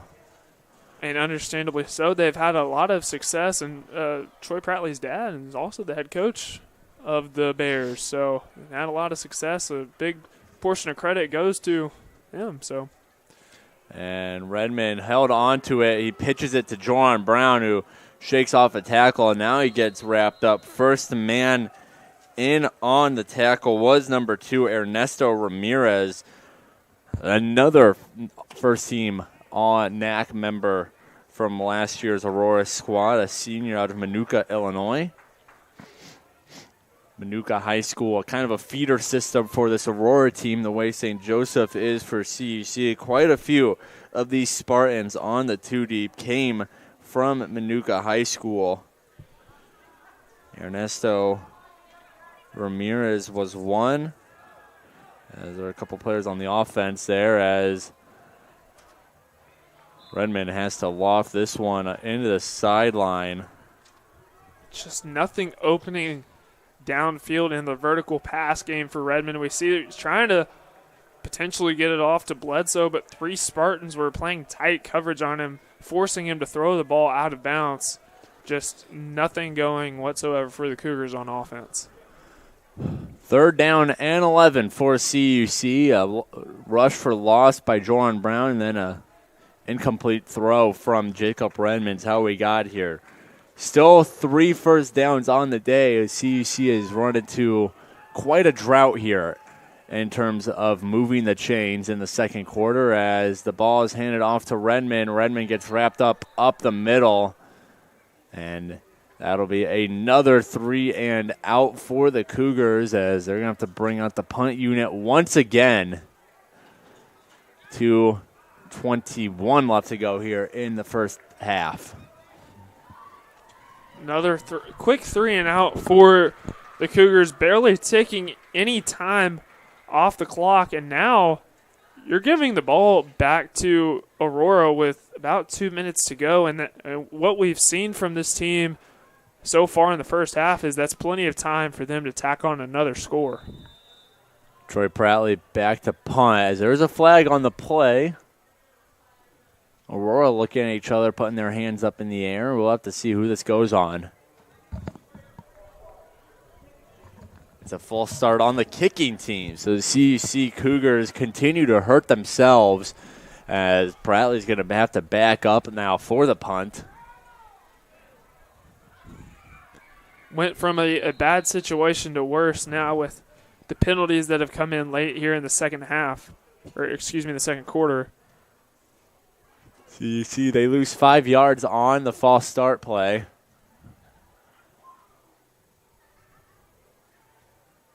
As Pratley gets the snap, and now he's going to just take it and run. Troy Pratley did not, in fact, kick the ball. Does he have enough for the first down? Looks like he does. And he does. Troy Pratley, a high IQ play out of the junior. He received the snap for the punt, and then everyone went back, and he said, hang on, there's no one in front of me. As we see the replay here, it was a kind of soft snap. As we'll see it in just a second here on the instant replay. Soft snap. Look at Pratley. He's just holding it, waiting. He sees no one there to pressure him. And Troy Pratley, we talk about his athleticism. He pulls it off there. The athleticism, the high IQ out of the junior. What a great play there by Troy Pratley. And picking up a much-needed first down. Saw the entire punt team just running down the field, which opened up the lane for Pratley to take it himself and get the first down.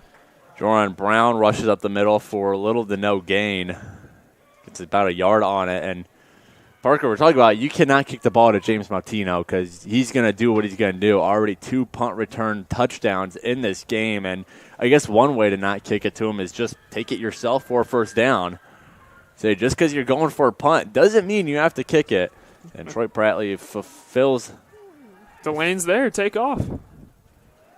Fulfills that opportunity, and it is now 2nd and 9. CUC just about 30 seconds left on the clock, however, as Jordan Brown gets stuffed up. Still on his feet, able to spin around, but he's brought down at the line for a loss.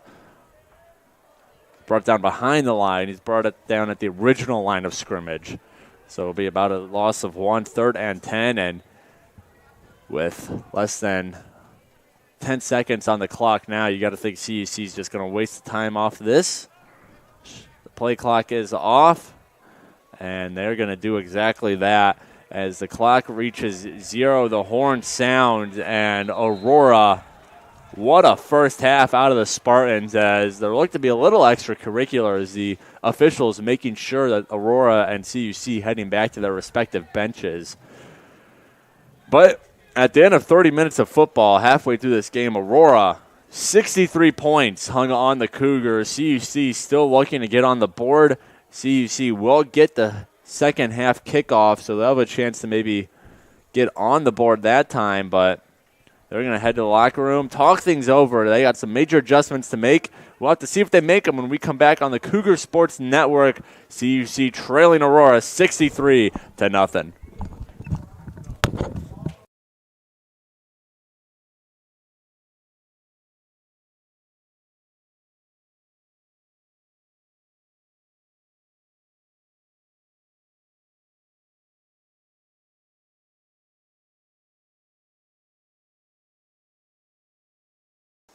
Concordia University Chicago is a Christ-centered Lutheran university where truth, freedom, and vocation form students for lives of influence and service for the common good. Our university offers a wide variety of undergraduate and graduate degree options that are available in person and online. That means we have a program designed for you.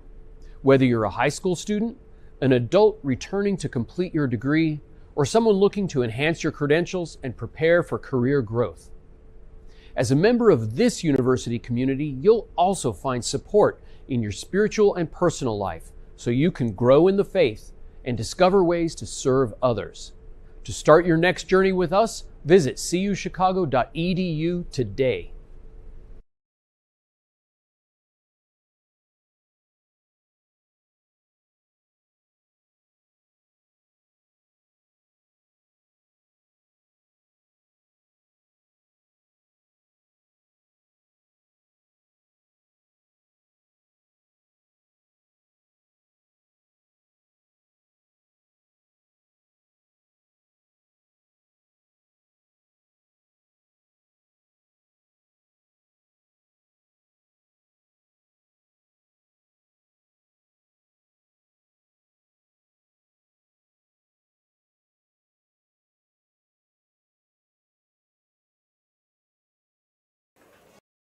It's no secret that student athletes have a special set of expectations. Run, hit, lift, grind. Perfection, perfection, perfection. But did you know 1/3 of college students struggle with their mental health, and student athletes are significantly less likely to seek help than their non-athlete peers? Athletes, you are not alone in your fight. Your mental health matters. Studies have proven that talking about your mental health works, and that healing is possible. This Student Athlete Mental Health Week, you have the power to impact your team. Ask your friends how they're doing, how they're really doing. Learn where to go if you're struggling. Seeking help is a strength. There is hope. You are not alone.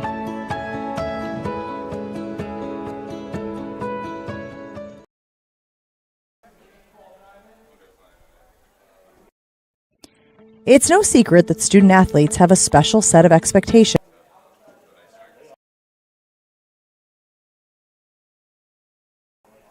I'm a CUC nursing student and choose to stand tall for healing at a university that places Christ at the center and embraces teaching students to live a life fulfilled by purpose and meaning. Concordia University Chicago's new Bachelor of Science in Nursing degree is an innovative and rigorous 4-year program that will prepare you to rise to the daily challenges of a rewarding nursing career and serve a greater cause. Our newly built modern simulation center features 4 distinct spaces: a skills attainment lab, multi-specialty intensive care spaces, a health assessment learning center, and a simulated home environment. Due to our close proximity to many world-class teaching hospitals, CUC's clinical rotations offer an abundance of diverse and real-world experiences. Learn more about earning your BSN at a Christ-centered university today.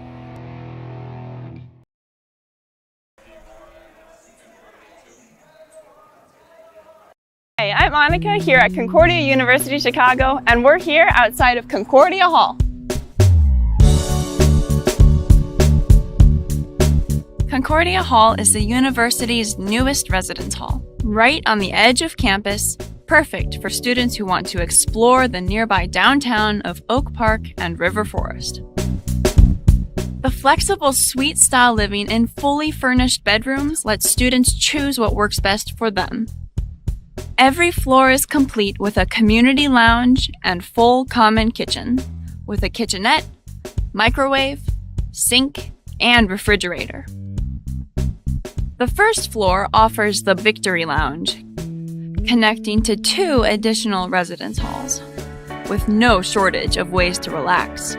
You're also right next to an open, outdoor plaza, better known as Victory Lane.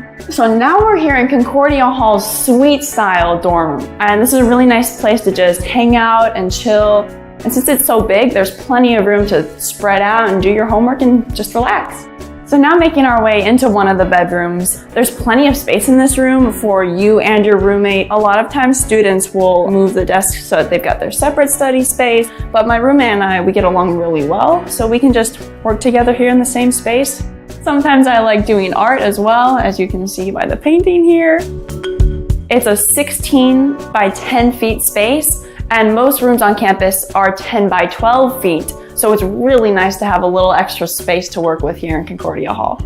So this hall is super close to the chapel and the Kennedy Community Center, which has the new Crossroads Dining Hall. So the location is super convenient. And I really love the city scene too.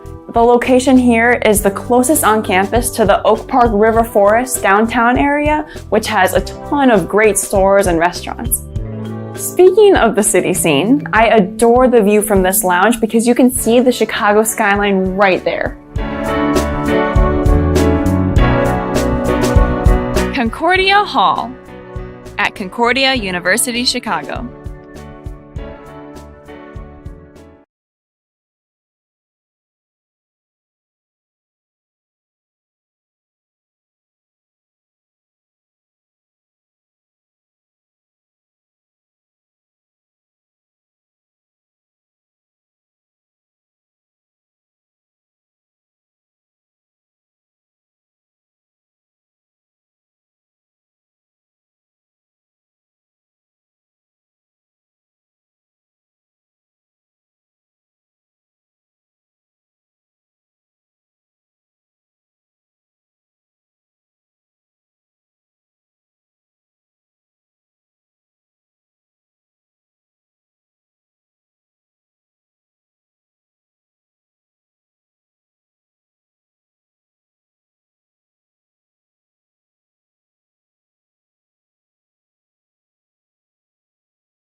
Interested in finding out more about Concordia Chicago? Head to cuchicago.edu for information on our university. We appreciate you tuning in to today's game.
It's no secret that student athletes have a special set of expectations. Run, hit, lift, grind. Perfection, perfection, perfection. But did you know 1/3 of college students struggle with their mental health, and student athletes are significantly less likely to seek help than their non-athlete peers? Athletes, you are not alone in your fight. Your mental health matters. Studies have proven that talking about your mental health works and that healing is possible. This Student Athlete Mental Health Week, you have the power to impact your team. Ask your friends how they're doing, how they're really doing. Learn where to go if you're struggling. Seeking help is a strength. There is hope. You are not alone.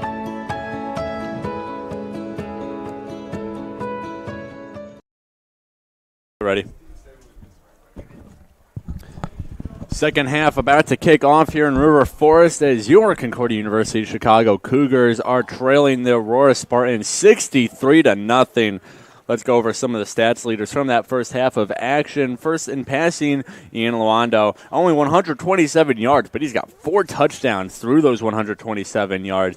Meanwhile, his opponent, Jacob Redmond of the Cougars, 48 yards total, 1 interception. Rushing-wise, Jaquay Creighton doing what Jaquay Creighton does. 192 yards across 15 attempts, 3 touchdowns. For the Cougars, it is Joran Brown, 14 attempts for 19 yards.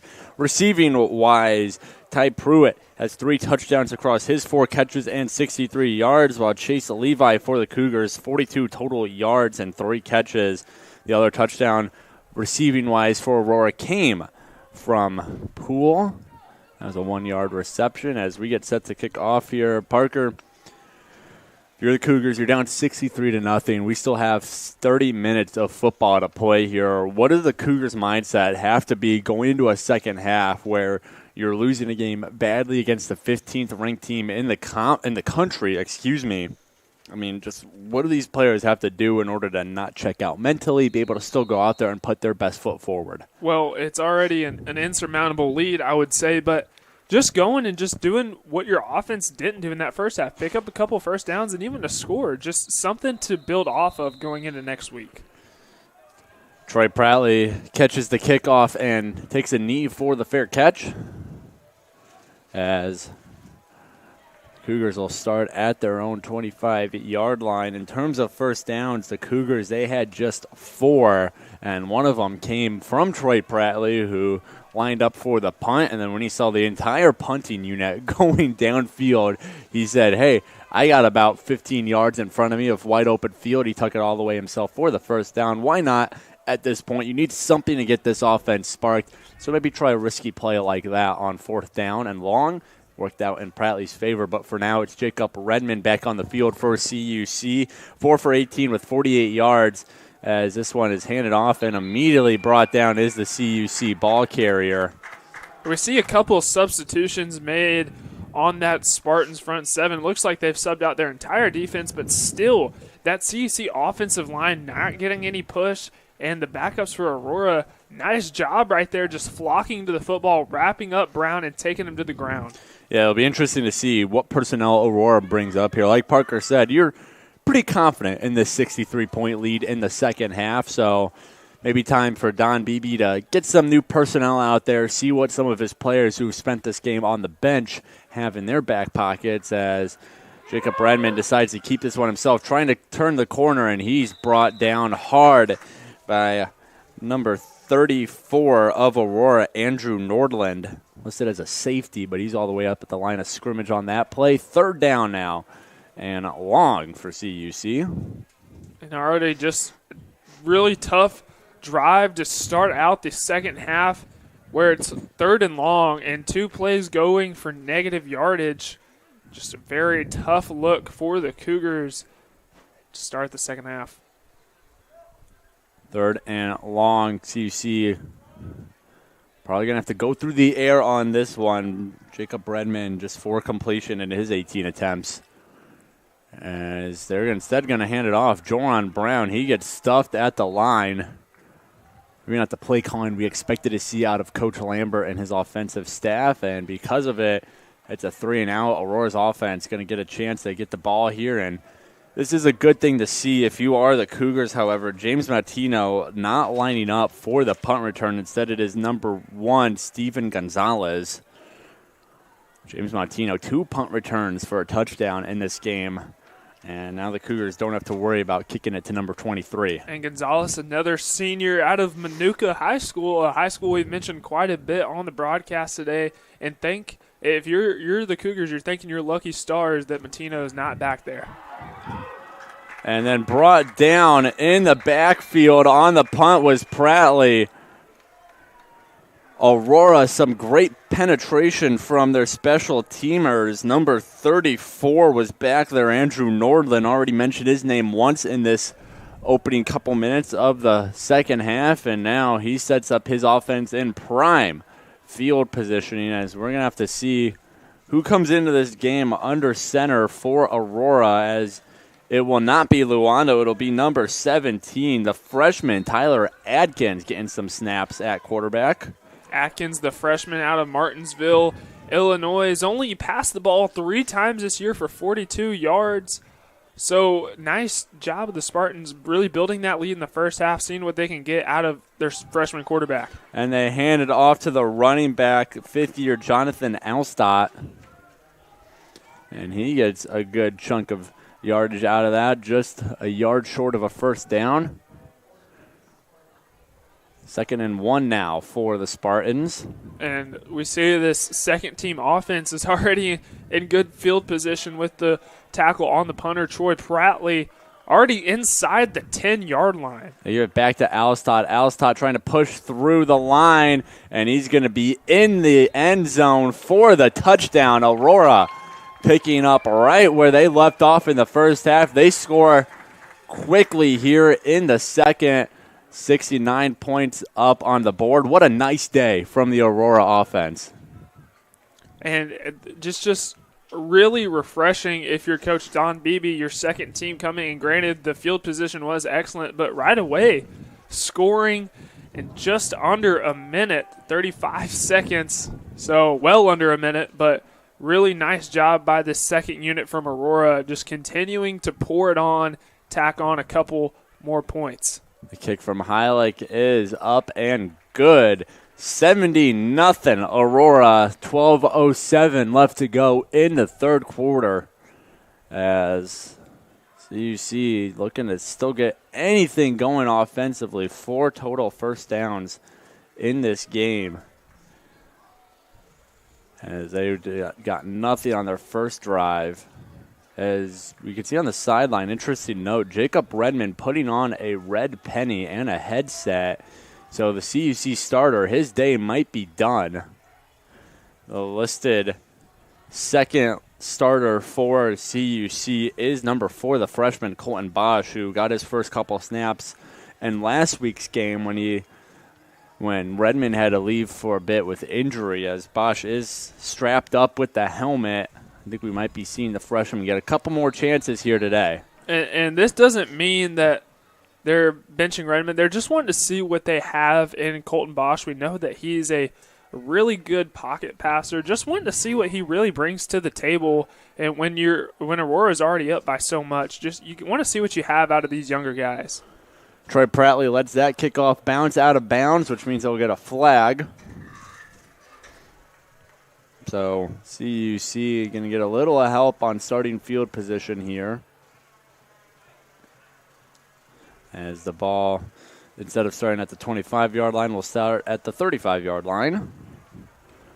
As Colton Bosch looks to lead this offense to some success here in the second half. And, you might be down by 70 here, Parker, but this is kind of an ideal way to get Bosch into a game.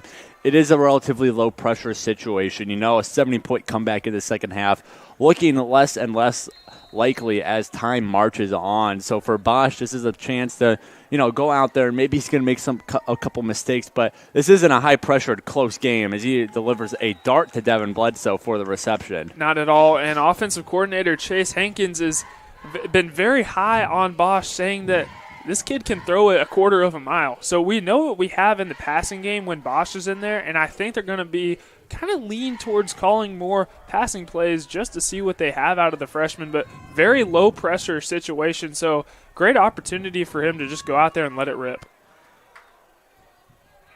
2nd down and 6 for the Cougars. They're trying to get their first down offensively in a while here. Their last first down was thanks to Troy Prattley on the special teams unit, as that's going to be a loss of yards for the offense there. 3rd down and 9 coming up for the Cougars. Now 3rd down and 9, another passing situation. Bosch coming into the game 2 for 2 already. See what you dial up here for your pocket passer out of Coopersville, Michigan. Cougars love that Michigan area football. Plenty of players from that area. Marvin Rushing, we've mentioned his name a couple of times. He's from Detroit. So you see love scouting in the Michigan State. Jerron Brown, Troy Prattley from St. Joseph's. Michigan is a highly recruited place for Coach Lambert and his staff. As Bosch is just going to hold this one himself, but he gets tied up at the line of scrimmage for a loss. Aurora not fooled by that play whatsoever, and that means the punt unit's going to come back out. And for CUC, it'll be Ryan Auer back into the game for a punt. In terms of his work today, 5 punts, 229 yards, so he's averaging 45.8 yards per punt. As we really saw Prattley coming to punt when CUC was really close to their own end zone. So maybe Prattley a bit of a quicker punter, you almost want to say, just due to that short yardage situation when you're already backed up. While Ryan Auer has the space to work here, that one's going to bounce out right around the 50-yard line. That punt got some airtime, just didn't get very far. And we see Prattley was the gunner in front of Ryan Auer on that last punt. So trying him out at a couple different positions. And now with the short punt, you're allowing Aurora to start exactly at the 50-yard line in excellent field position once again.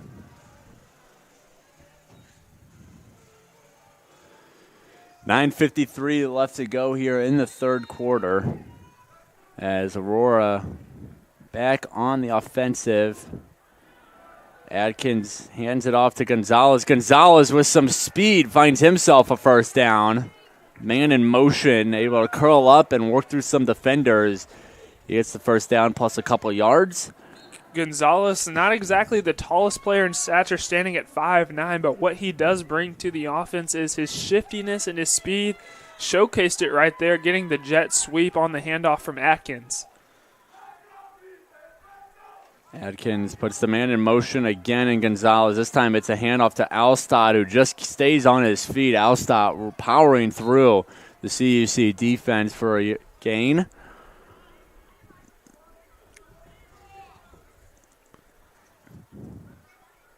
So now Aurora moving with a little bit of tempo going. No huddle, which they've done primarily the entire game. A little bit more of a modernized approach to the game of football. Something a lot of teams are doing nowadays, but Aurora has absolutely mastered it. Weird snap there. Alstad able to handle it, but not go anywhere as he's brought down in the backfield for a little rushing loss. CUC's front 7 stepping up big time there. They force it to be 3rd and 9 for Aurora. And it looks like Alstad was the one who actually caught the snap, so a little bit of a misdirection right there. So it wasn't the cleanest thing, and I think the little bit of messiness there gave the Cougars enough time to get in the backfield. They hand it off to Alstad again, and he keeps up on his feet. He's going to be short of the 1st down marker by a few yards. Looks like it will be 4th down and 2. The offense expectedly will stay on the field. Yeah, Don Beebe really approaches this Aurora offense where They're very aggressive, and they will definitely go for it on these 4th and short situations. Not intimidated by this Cougars defense whatsoever. We've seen that throughout the majority of the game. And Adkins will keep it himself. He gets knocked down, but he gets a first down before so. As see Aurora moving the chains on the 4th down play. Aurora, that was their 3rd 4th down attempt, and it's their first success. Now setting up a fresh set of downs for the Spartans offense as they keep moving the ball down the field. And they keep handing off to Alstott as well, and he just keeps chugging along. Alstott might be the number 2 back behind Cretan, but he's also a 5th year out of Aurora, Illinois. Went to Caneland High School, so another local product for the Spartans. Spartans love recruiting in the state of Illinois, that's for sure. And the retention rate has been excellent with all the 5th-year seniors that we see sprinkled throughout this roster. And then man in motion and getting the first down was number 11, Cole Jackson, Jr., out of Manteno, Illinois, another Illinois product. And they're actually ruining him just short of the first down. 3rd and about a yard to go for the Spartans. We see that no-huddle offense not allowing the Cougars to get set up or rested on defense. And that's part of the game plan, that philosophy. Just go, go, go. And they're going to hand it off to Alstott one more time, and he'll get another first down again. Alstott making the most of his second half appearance. He's moving the chains, and Aurora keeps marching towards the CUC end zone.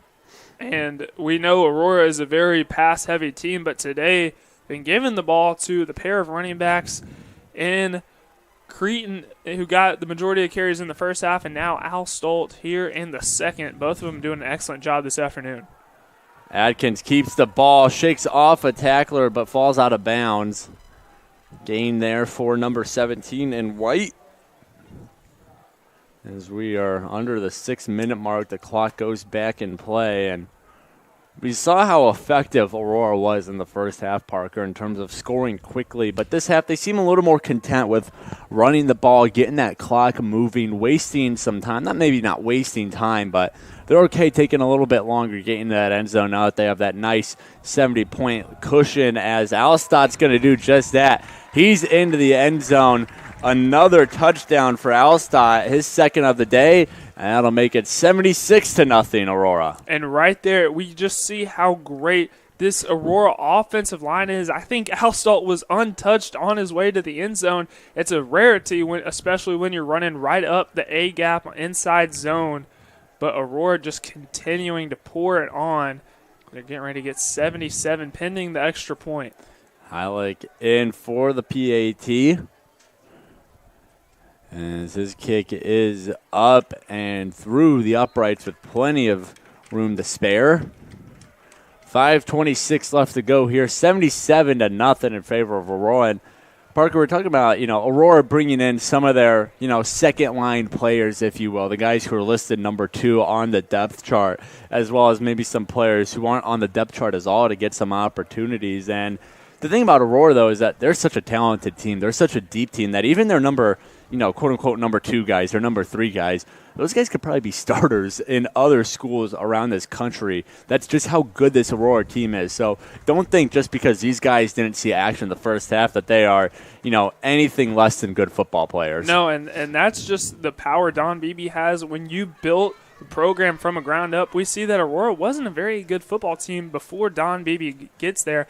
And now since he's been there, haven't lost a conference game since 2019, and they're just doing an excellent job, and that entices recruits to be able to want to come to your program. Yeah, Don Beebe's not lost a conference game in his entire career as a Spartan, 26-0. The former NFL wide receiver with the Buffalo Bills and Green Bay Packers doing great stuff over in Aurora, as Joran Brown's going to take this kick off. And he gets brought down hard. That was number 51 on the tackle. As now we have a bit of a scrum here. Refs quick to come in and break it up. Number 51 on the tackle was Ty Hopp, a sophomore linebacker. So CUC's offense, they'll get another chance here. Still looking for a first down in this second half of action. Have 4 total on the day. And now the second chance we get to see Colton Bosch and this offense. It looks like the only change made on offense was at quarterback. Looks like a majority of the starters still in there. We see Jace Levi and Henry Jones and even Marion Glover. Now we're getting a look at Sincere Best, new running back into the game for the Cougars. Best, another freshman on the CUC roster, as Bosch looks downfield and he has a man, but he's in coverage and it's over his head, out of bounds. Just trying to get that one to Jace Levi, and we know the arm strength that Bosch has. It was just a simple flick of the wrist and the ball already traveled about 40 yards down the field, trying to get the fade to Jace Levi on the far sideline. Say Bosch not able to find Levi, as the Cougars now have 2nd and 10 here. And they're going to try to rush it up the middle. They get nothing out of it.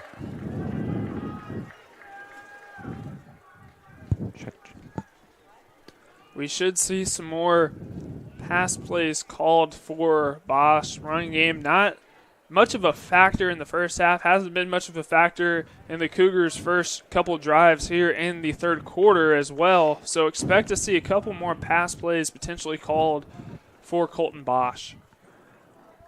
Well, they're going to need a little less than 10 yards to get the first down here,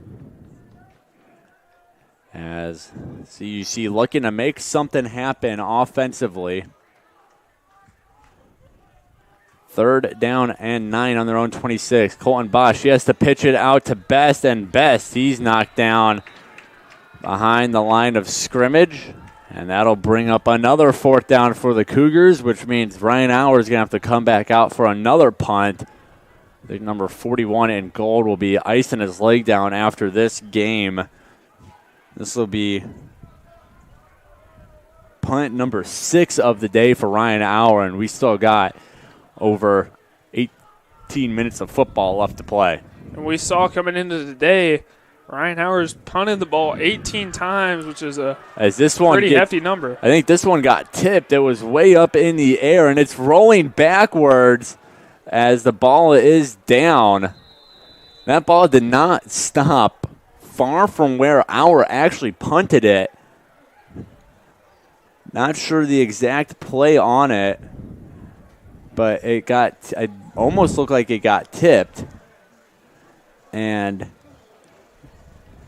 as we can see the instant replay here, so Hour receives the snap, and then a great view from there on the punt, but it had to have been tipped there as that ball almost went straight up in the air. It had no distance on it. And because of it, Aurora, they're going to start in the Cougars' red zone once again. Just gifting great field positions to the Spartans. And really, if you think about it, the Spartans, considering the total yards that they have, 401, and yet they have 77 points, you're just gifting the Spartans great field position over and over. As it's a handoff to Gonzalez. He goes nowhere too far, but still able to pick up good 6 yards out of that run.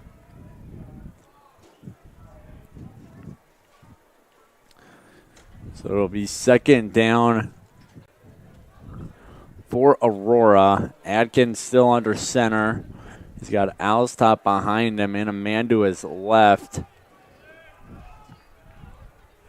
As Adkins takes the snap, hands it off to Alstott. Alstott using a blocker in number 85 very effectively. That blocker for Aurora was Anthony Salinas, a junior tight end out of Chicago. And we see right there from Alstott, very patient runner, using his offensive lineman, not being too quick to jump the gun, just being a patient runner, and as a result, he ends up picking the first down. 2:38 left to go here in the third quarter. They hand it off to Alstad again, and he falls his way forward into the end zone. Touchdown, Spartans. And they are showing no mercy here against the Cougars. 83 points up on the board, soon to be 84, assuming the extra point is good. And nice job of Al Stolt coming into the game. Already 2 rushing touchdowns for him here in the third quarter. That Aurora run game clicking on all cylinders.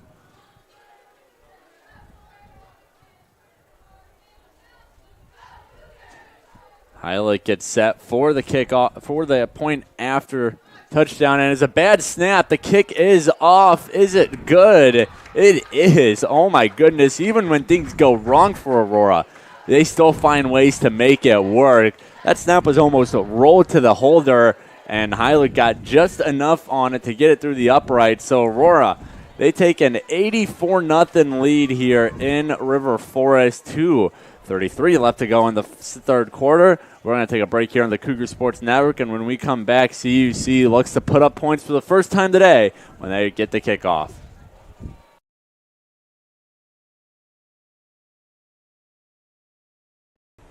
Hey Cougar fans, thanks for tuning in to today's game. For more information on the football program, visit cucougars.com. We hope to see you at our next game. Go Cougars!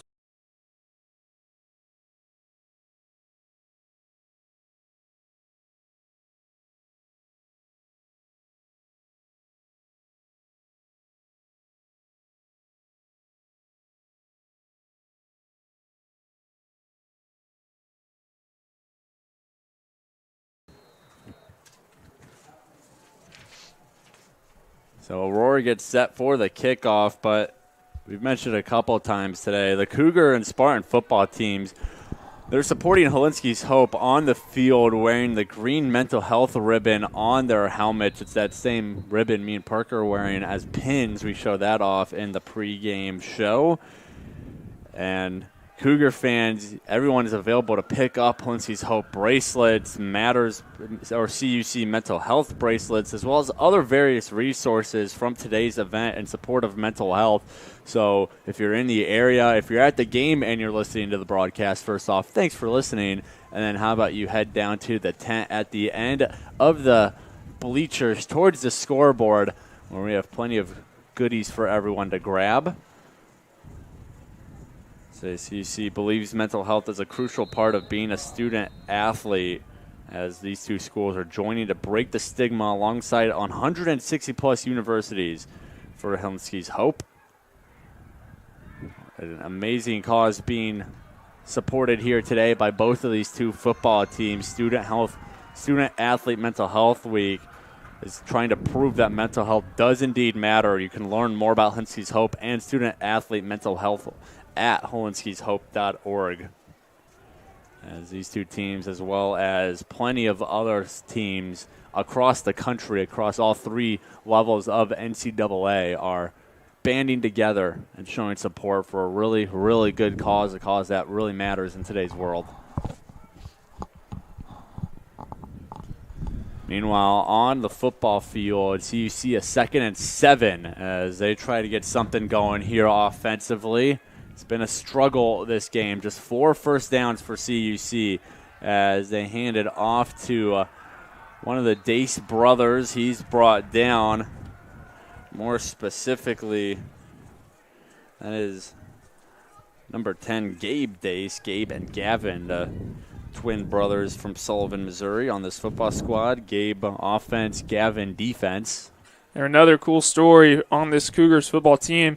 Gabe Dace, originally coming in as a quarterback, but with the quarterback situation already at hand, switching him over to wide receiver, really like his athleticism, what he brings to the table, and he's already made an impact for the Cougars, catching a touchdown pass earlier in the year. Yeah, and his brother Gavin has made some impressive plays defensively as well. That had to be some fun backyard football growing up. One brother offense, one brother defense. Fun backyard football even now, as both are college athletes for the Cougars.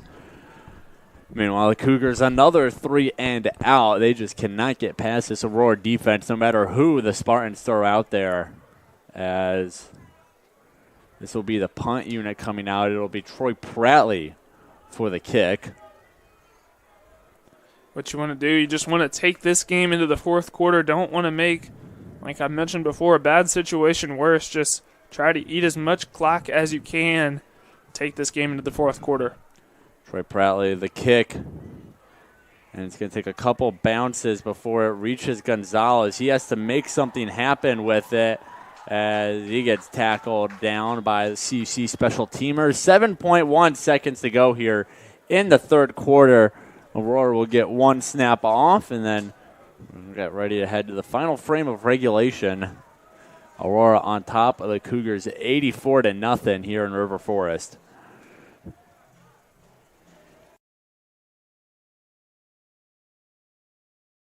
Is the worst field position that this second unit offense for Aurora has had at this point in the second half. We see that their first couple of possessions started in Cougar territory, so putting this offense a little back further down the field, try to see how legit they are.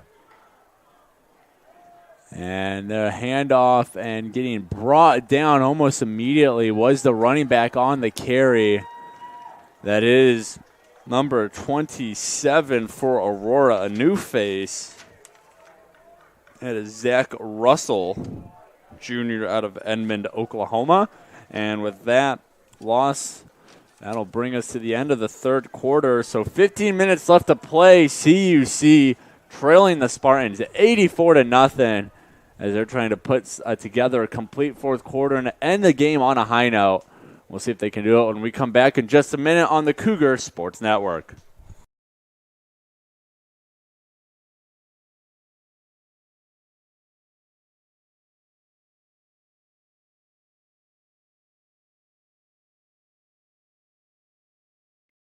Cougar Nation, we love the support you give us on and off the field. To donate to our athletic communications department, hit the thank button. This helps us continue to have the best live stream possible for some of the great Cougar football moments. Thank you and enjoy the game.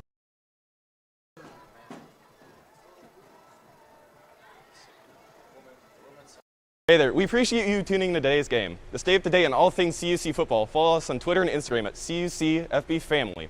We'll see you soon on campus.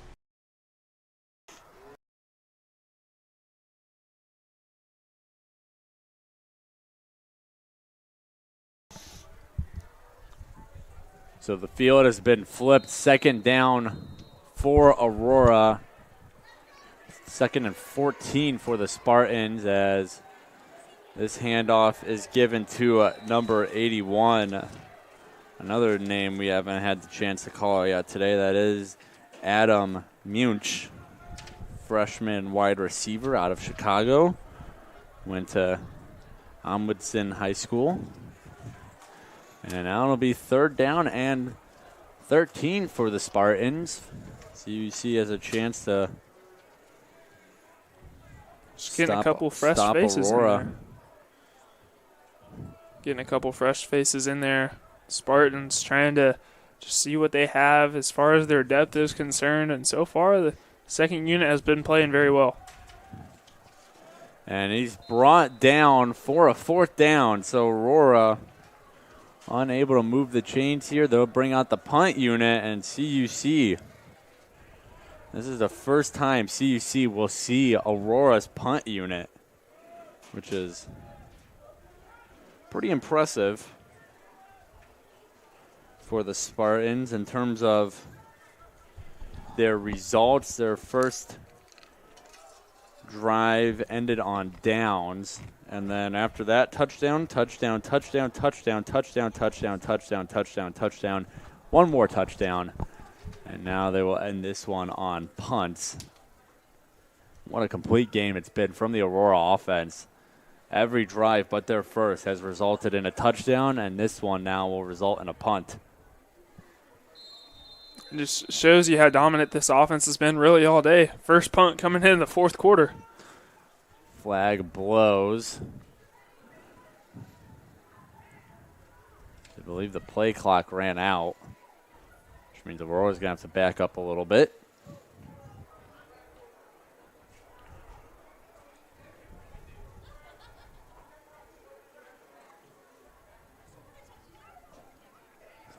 Aurora takes a couple steps back, and now they'll get set for the punt coming off the foot of Kevin Landa, number 94, a sophomore out of Crystal Lake. Long snapper is listed as Dylan Regnier, and this is a high arching punt, and it's caught, fair catch by number 19, Henry Jones. So CUC offense, this will be their second time on the Aurora side of the 50 all day, and they're getting it because of the short punt back deep in Aurora's territory. So CUC offense, a chance to make something happen here late in the game. Yeah, starting in excellent field position. I think this might be the first time we've seen the Cougars in Spartan territory this afternoon. So seeing what you have, like a new quarterback in there, see if you can really push the ball down the field and get the Cougars on the board.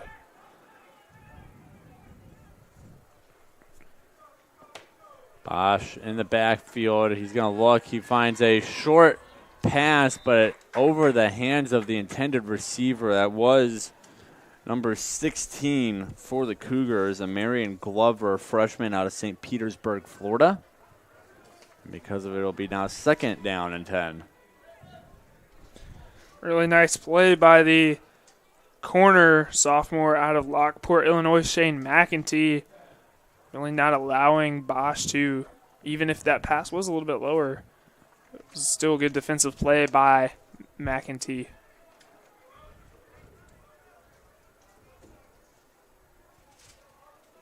Now Bosch, and he's in trouble here. He still got the ball. Somehow missed the first man in the backfield. That was number 44, Jackson Cheney.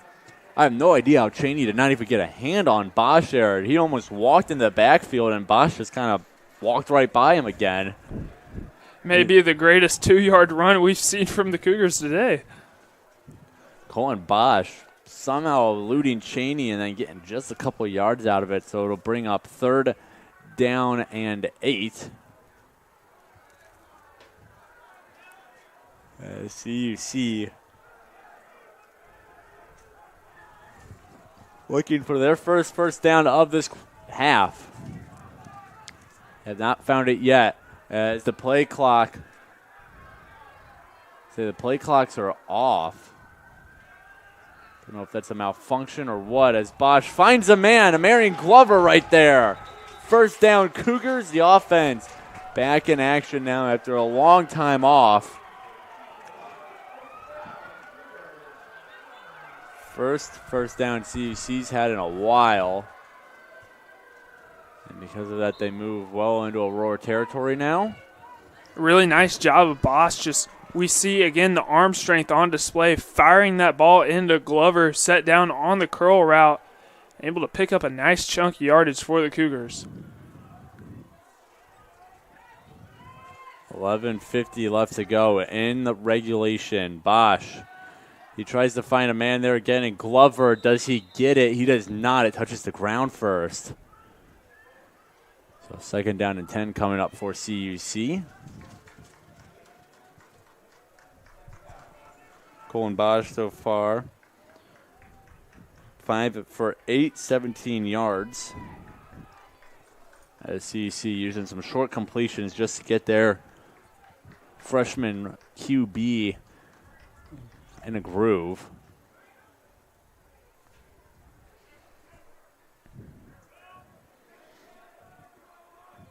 See 2-by-2 formation. Looks like we could see another pass play right here from the Cougars. And we will. Bosch. And he finds a man in Gabe Dace. Gabe Dace, a great catch over his head. Brought down on the tackle by number 12 for Aurora. That is Eddie Ortiz Jr. But Gabe Dave, what a great running grab over his head. And he's able to move the chains again for the Cougars. They're in Aurora's red zone. First time Cougars have been there today. And Dace using every single bit of his 6'1" frame to really high point that football. Just a little bit of a high pass from Bosch, but nice job of Dace just being able to corral it and once again move the sticks. So you see getting some momentum here offensively. Bosch, and it's into the hands and out. of number 21. That is Andrew Flowers, the freshman out of St. Louis, Missouri. That ball was tipped by a member of the Aurora secondary, and then Flowers laid out for it, just could not reel it in. And that CUC sideline about erupted after he juggled the ball.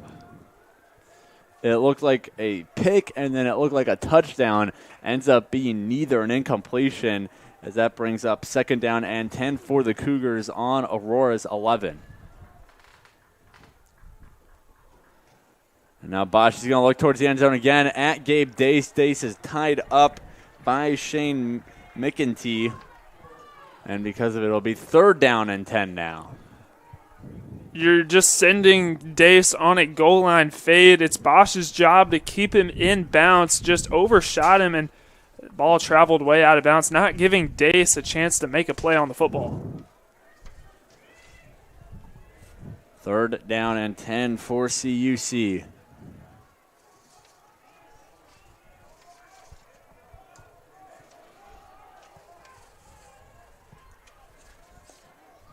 As Bosch gets set, and Bosch drops the snap. Luckily, flags fly, so the whistles blow. You're going to say someone jumped here. False start on the offense. And it will be. So CUC, they're going to get backed up a little bit. They'll replay 3rd down and now 15.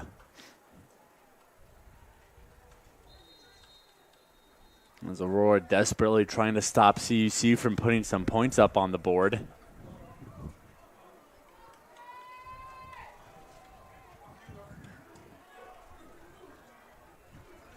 Third down, 15 on the Aurora 16. Bosch takes the snap, and now he's going to throw it into the end zone and out the end zone. He was looking for Marion Glover, just too much on it from Colton Bosch.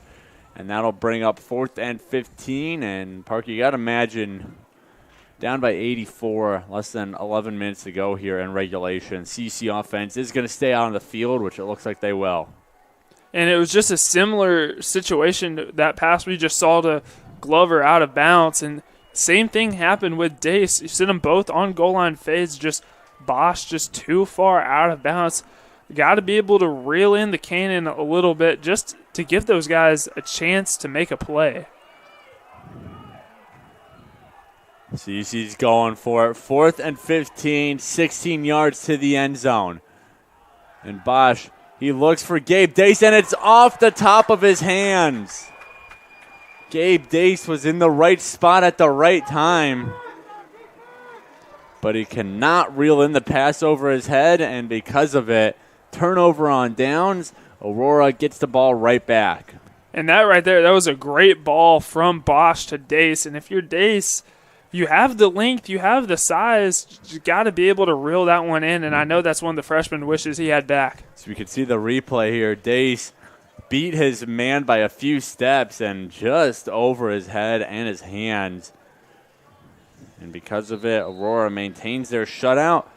10:53 left to go here in regulation.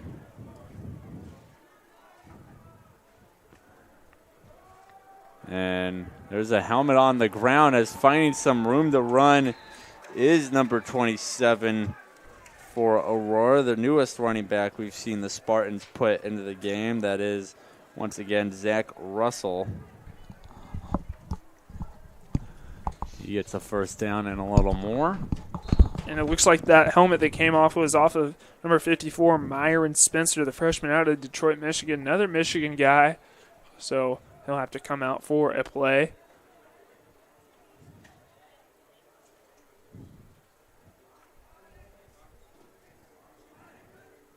Snap to Adkins, and he hands this one off. And making some guys miss. Still in bounds is Darius Dickerson. And he's still on his feet, finally brought down. Went a long way for a 1st down, but there is a flag. We'll have to see what that one's about.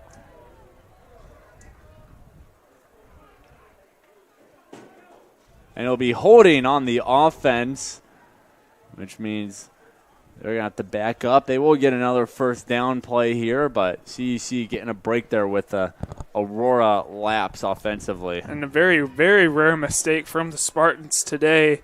Haven't seen too many of those penalties on Aurora this afternoon, but what a nifty run right there from the Spartans. Just penalty proves to be costly. That'll be Aurora's just second penalty of the day. They came in today averaging 63.8. That was good for 7th in the conference, which is 3rd worst in terms of penalty yardage. As this ball is given to Russell. Russell finding some lanes for a huge gain. He works his way back to the original line of scrimmage before the penalty. Zach Russell.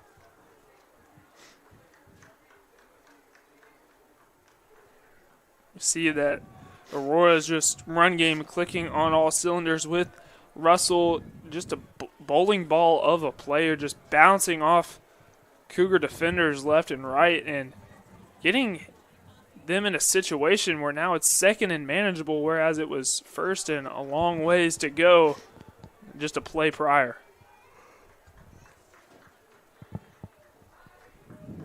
$84-0, 9:10 left to go here as this ball is going to be kept by Adkins. He's brought down at the knees by number 17, Vincent Scarnato.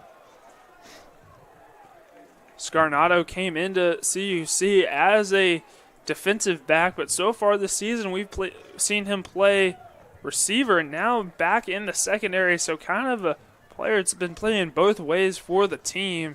Very dynamic on both sides of the ball, very speedy guy. A nice tackle right there from Vincent Scarnato. Yeah, kind of like Troy Prattley. Andy Lambert loves his multi-use players, guys who aren't just good at one position or the other. They can play a little bit of everything. Versatility is the name of the game. As here's a handoff to Russell. Another helmet on the ground and still on his feet is Russell. Zach Russell coming alive here in this drive.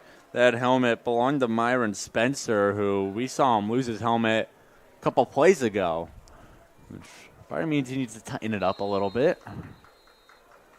As he now have to spend another play on the sideline. See the Aurora run game just still going midway through the fourth quarter, and as it has been all game long, just consistently moving the sticks, running the football. Atkins under center. He's got Darius Dickerson to his left. A sophomore out of Kewanee, Illinois. Adkins hands it off to Dickerson. Dickerson now trying to elude some tacklers. Picks up just a handful of yards on that play. 7:36 left to go here in the fourth quarter, as Parker, as this game has gone on, especially in the second half, we've really seen Aurora start to turn more towards a rush-based attack. You know, you're up by well than enough points to win the game, so now you're just trying to get your rushing team going, avoid, interceptions, any costly turnovers like that, and just run this clock out. Well, yeah, just you got to eat away the clock. You already have the win. Just got to get that clock to hit all 3 zeros across the board. But now with the carry by Dickerson, that is the 9th carry, 9 different players have carried the ball for the Spartans in this game. Dickerson gets it again, and he's down short of the first down. Yeah, 4 rushing for Aurora. Jaquay Creighton, of course, the headliner, 15 attempts, 192 yards, and 3 touchdowns. But Alstott, Russell, Gonzalez, Luando, Adkins, Jackson, Dickerson, and Munch all have carries as well. Coach Don Beebe not afraid to pull out some creativity, as it'll be 3rd down and 2 here for Aurora.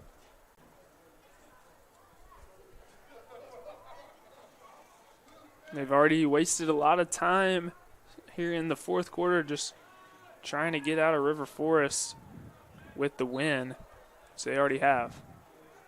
Dickerson picks up the first down, which will move the chains.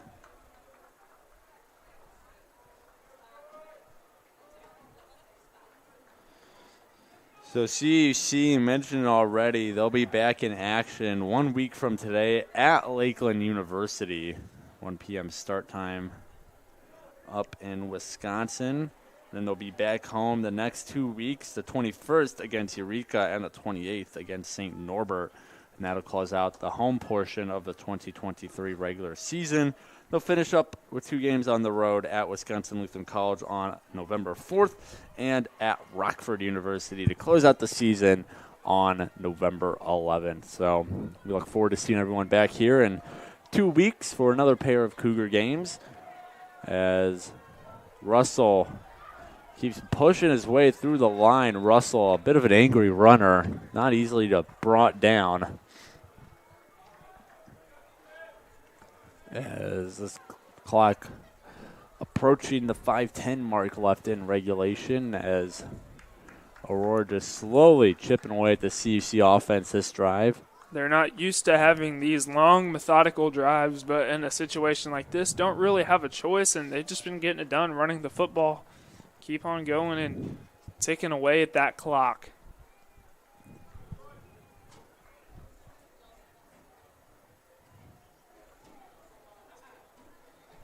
As they're going to let this one run a bit. The play clocks are down is the thing, not working currently, which means it's up to the referees to keep tracking their head as Russell, he's got some room to run now. And Zach Russell still on his feet. Is he in? They're going to say no, just short. Knocked down the pylon, but he's out of bounds, I believe they're going to say. Zach Russell making a push for his first touchdown of the day. 6 rushing touchdowns on the day for Aurora, 3 between Cretan and Alstott each, as Russell was just a couple inches away from possibly getting his first, as there's a Cougar on the ground with a knee, and now he takes a seat down. That is Vincent Scarnato. So while the training staff checks out Scarnato, we're going to take a break here on the Cougar Sports Network, and when we come back, 4:17 left to go in regulation. Aurora on top of the Cougars, 84-0.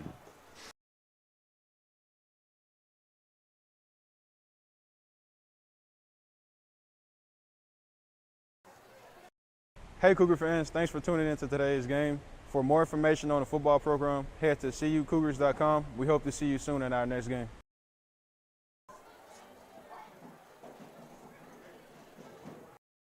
Interested in finding out more about Concordia Chicago? Head to cuchicago.edu for information on our university. We appreciate you tuning in today's game. So Vincent Scarnato has been helped off by the training staff, walking under his own power, which is good to see. The Cougars sophomore from Pottstown, Pennsylvania. Meanwhile, Aurora 2 yards from a touchdown, and Zach Russell reaches in and gets it. Touchdown, Aurora. That'll make it 90-0 now. And that's now the 7th rushing touchdown we've seen from the Spartans in this game, known primarily as a passing team as their reputation has preceded them for the past few seasons, but really getting it done on the rushing attack today. 90-0 here in River Forest as Heilig gets set for the extra point. The kick is up, and it is through the uprights. So Aurora 91-0 over the Cougars. We did some fact-checking before the second half kicked off, and the all-time record for points scored in Division III is 105. That was actually set by a NAC rival of the Cougars and the Spartans, Rockford University, in the early 2000s. And Aurora, they are now 14 points shy of that mark with 4:03 left to go here in the game.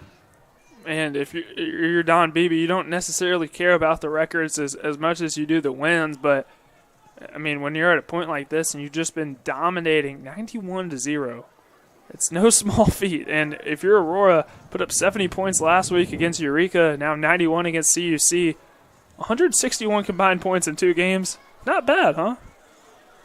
Yeah, Aurora has failed to score less than 63 points in any of their 3 conference games up to this point. 63 against Benedictine, 70 against Eureka, and now at least 91 against the Cougars. Still 4:03 left to go on the game clock as this is a long kick. Troy Prattley waves fair catch. CUC. And Parker, it's going to be an interesting chance to see CC offense. That was what the previous drive they had was probably the best drive they've had all day. Made it all the way to the Aurora red zone before they got turnover on downs. A couple missed throws to Gabe Dace by Colton Bosch. A couple throws out the end of the end zone. But even though they weren't able to put points up on the board in that drive, you were happy to see just the CUC offense kind of get in gear a little bit and move downfield in an effective manner. And they almost scored, too. It wasn't for the drop by Dace, the Cougars would have their first touchdown of the afternoon, and Colton Bosch would have his first touchdown of his career. Well, he'll have 4 minutes and 3 seconds to try and get one here as he's immediately pressured. He has to just get rid of it in the backfield. Putting on the quick pressure to Bosch was number 28, Deuce Moore. Deuce Moore, a junior out of Lepanto, Arkansas. And that brings up 2nd and 10 as Bosch was just able to get rid of it in time.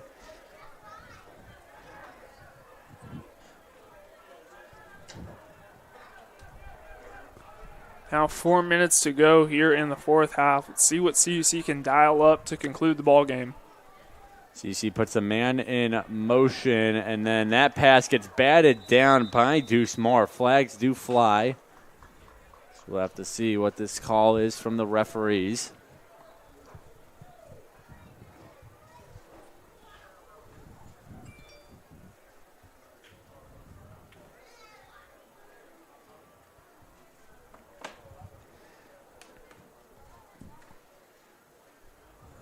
Referee still confirming the call.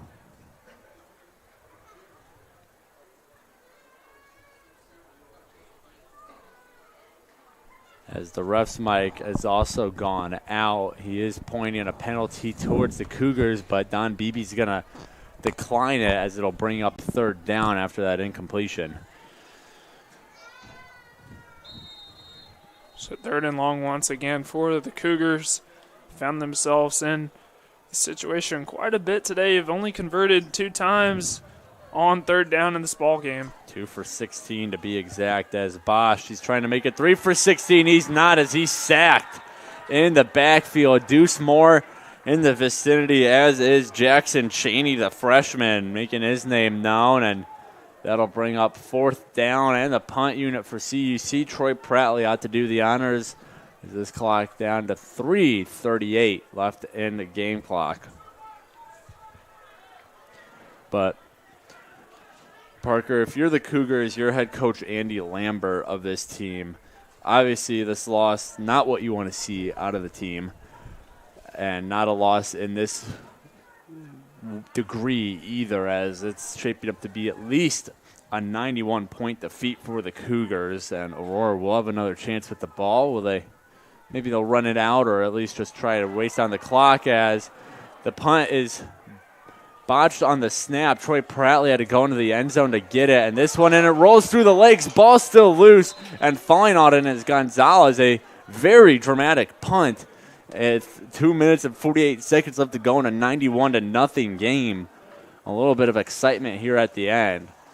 But as we were saying, I mean, what is the Cougars? I mean, if you're Coach Lambert, what do you say to this team following today? I know it's kind of a big question, but I mean, that's the right question. I don't know exactly what you would say, because it's going to be hard to keep the team together at this point. You're getting ready to be 0-5, just lost to Aurora 91-0. Granted, there still is a little bit of time, but I wouldn't imagine Aurora is going to try to do anything. But that is the question of questions. I honestly I'm not sure what that halftime postgame or the postgame speech is going to look like necessarily, but it's going to be hard to keep the team together at this point. Well, it's going to really, display what Coach Lambert can do as a head coach is if he's able to rally his guys after this loss. And I think somewhere along the line you have to say, like, obviously this loss is one to forget for the Cougars, at least a 90-point loss. But you got to also think as Aurora just lines up in victory formation here, they're going to try to waste the clock down as much as they can, as it will be now second down.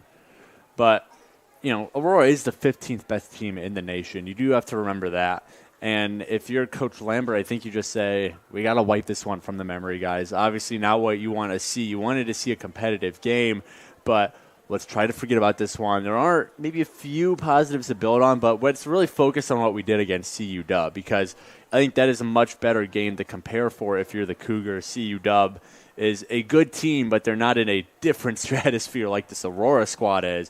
So, really focus on what happened during that Falcons game and how can they build off of that game going to Lakeland rather than a game against one of the best teams in the entire nation, as Adkins takes another knee here to bring up third down. But I think that's really what you got to do if you're Coach Lambert is, let's try to forget this one, wipe it from the memory, feel this loss, right? Remember what this feels like, know how hurtful it was to lose like this, but instead of focusing on what happened this game, let's focus on what happened that CU Dub game and build from there. And usually these teams will watch film the following Monday or whatever their respective schedules may look like. If you're the Cougars, not much to really look at as far as film is concerned. And if I was Coach Lambert and the Cougars, I probably wouldn't even watch the film. Just, again, like you mentioned, building off the positives that you experienced versus the Falcons and building from there, because you have a team next week in Lakeland University who is a much less competitive team than Aurora. So just got to build off the positives you experienced versus the Falcons. Yeah, as for Aurora, they'll be back in action a week from today at St. Norbert College as they're spending some more time on the road. While we take a look at the standings as the clock is below zero. In fact, let's look at the schedule right now.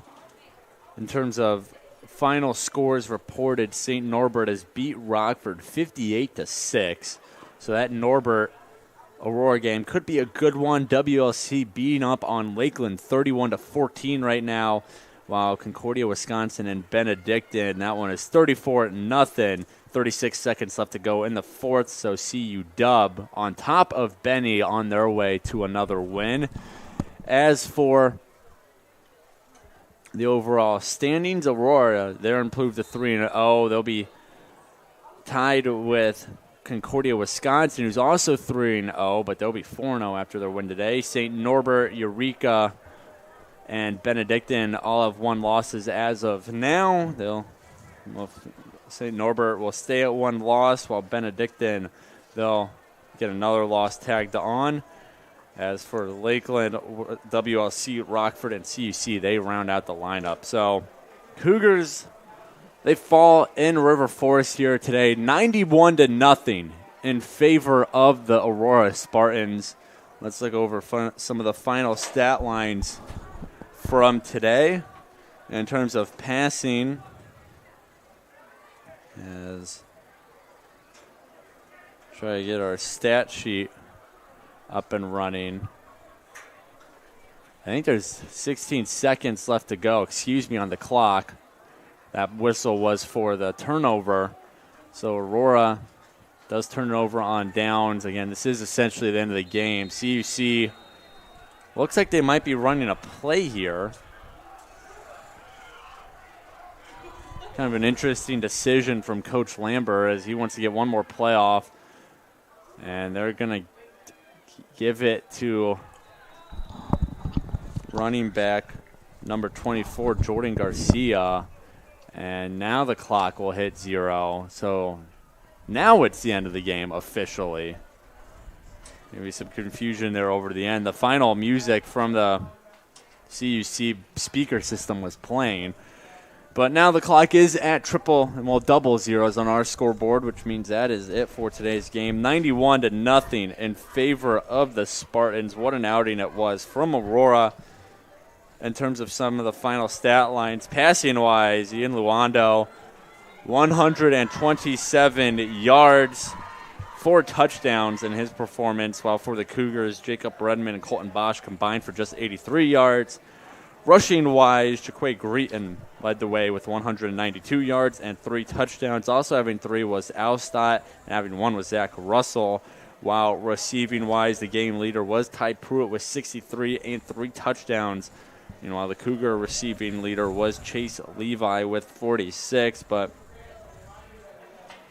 Parker, again, what a outing we saw here from Aurora today. And we've already kind of set our final piece here for today, but you have any other final statements to make at the end of this tough loss for the Cougars? You just got to flush it, like you said, move on to next week. And another dominant victory for Aurora, showing why they're the standard of the Northern Athletics Collegiate Conference.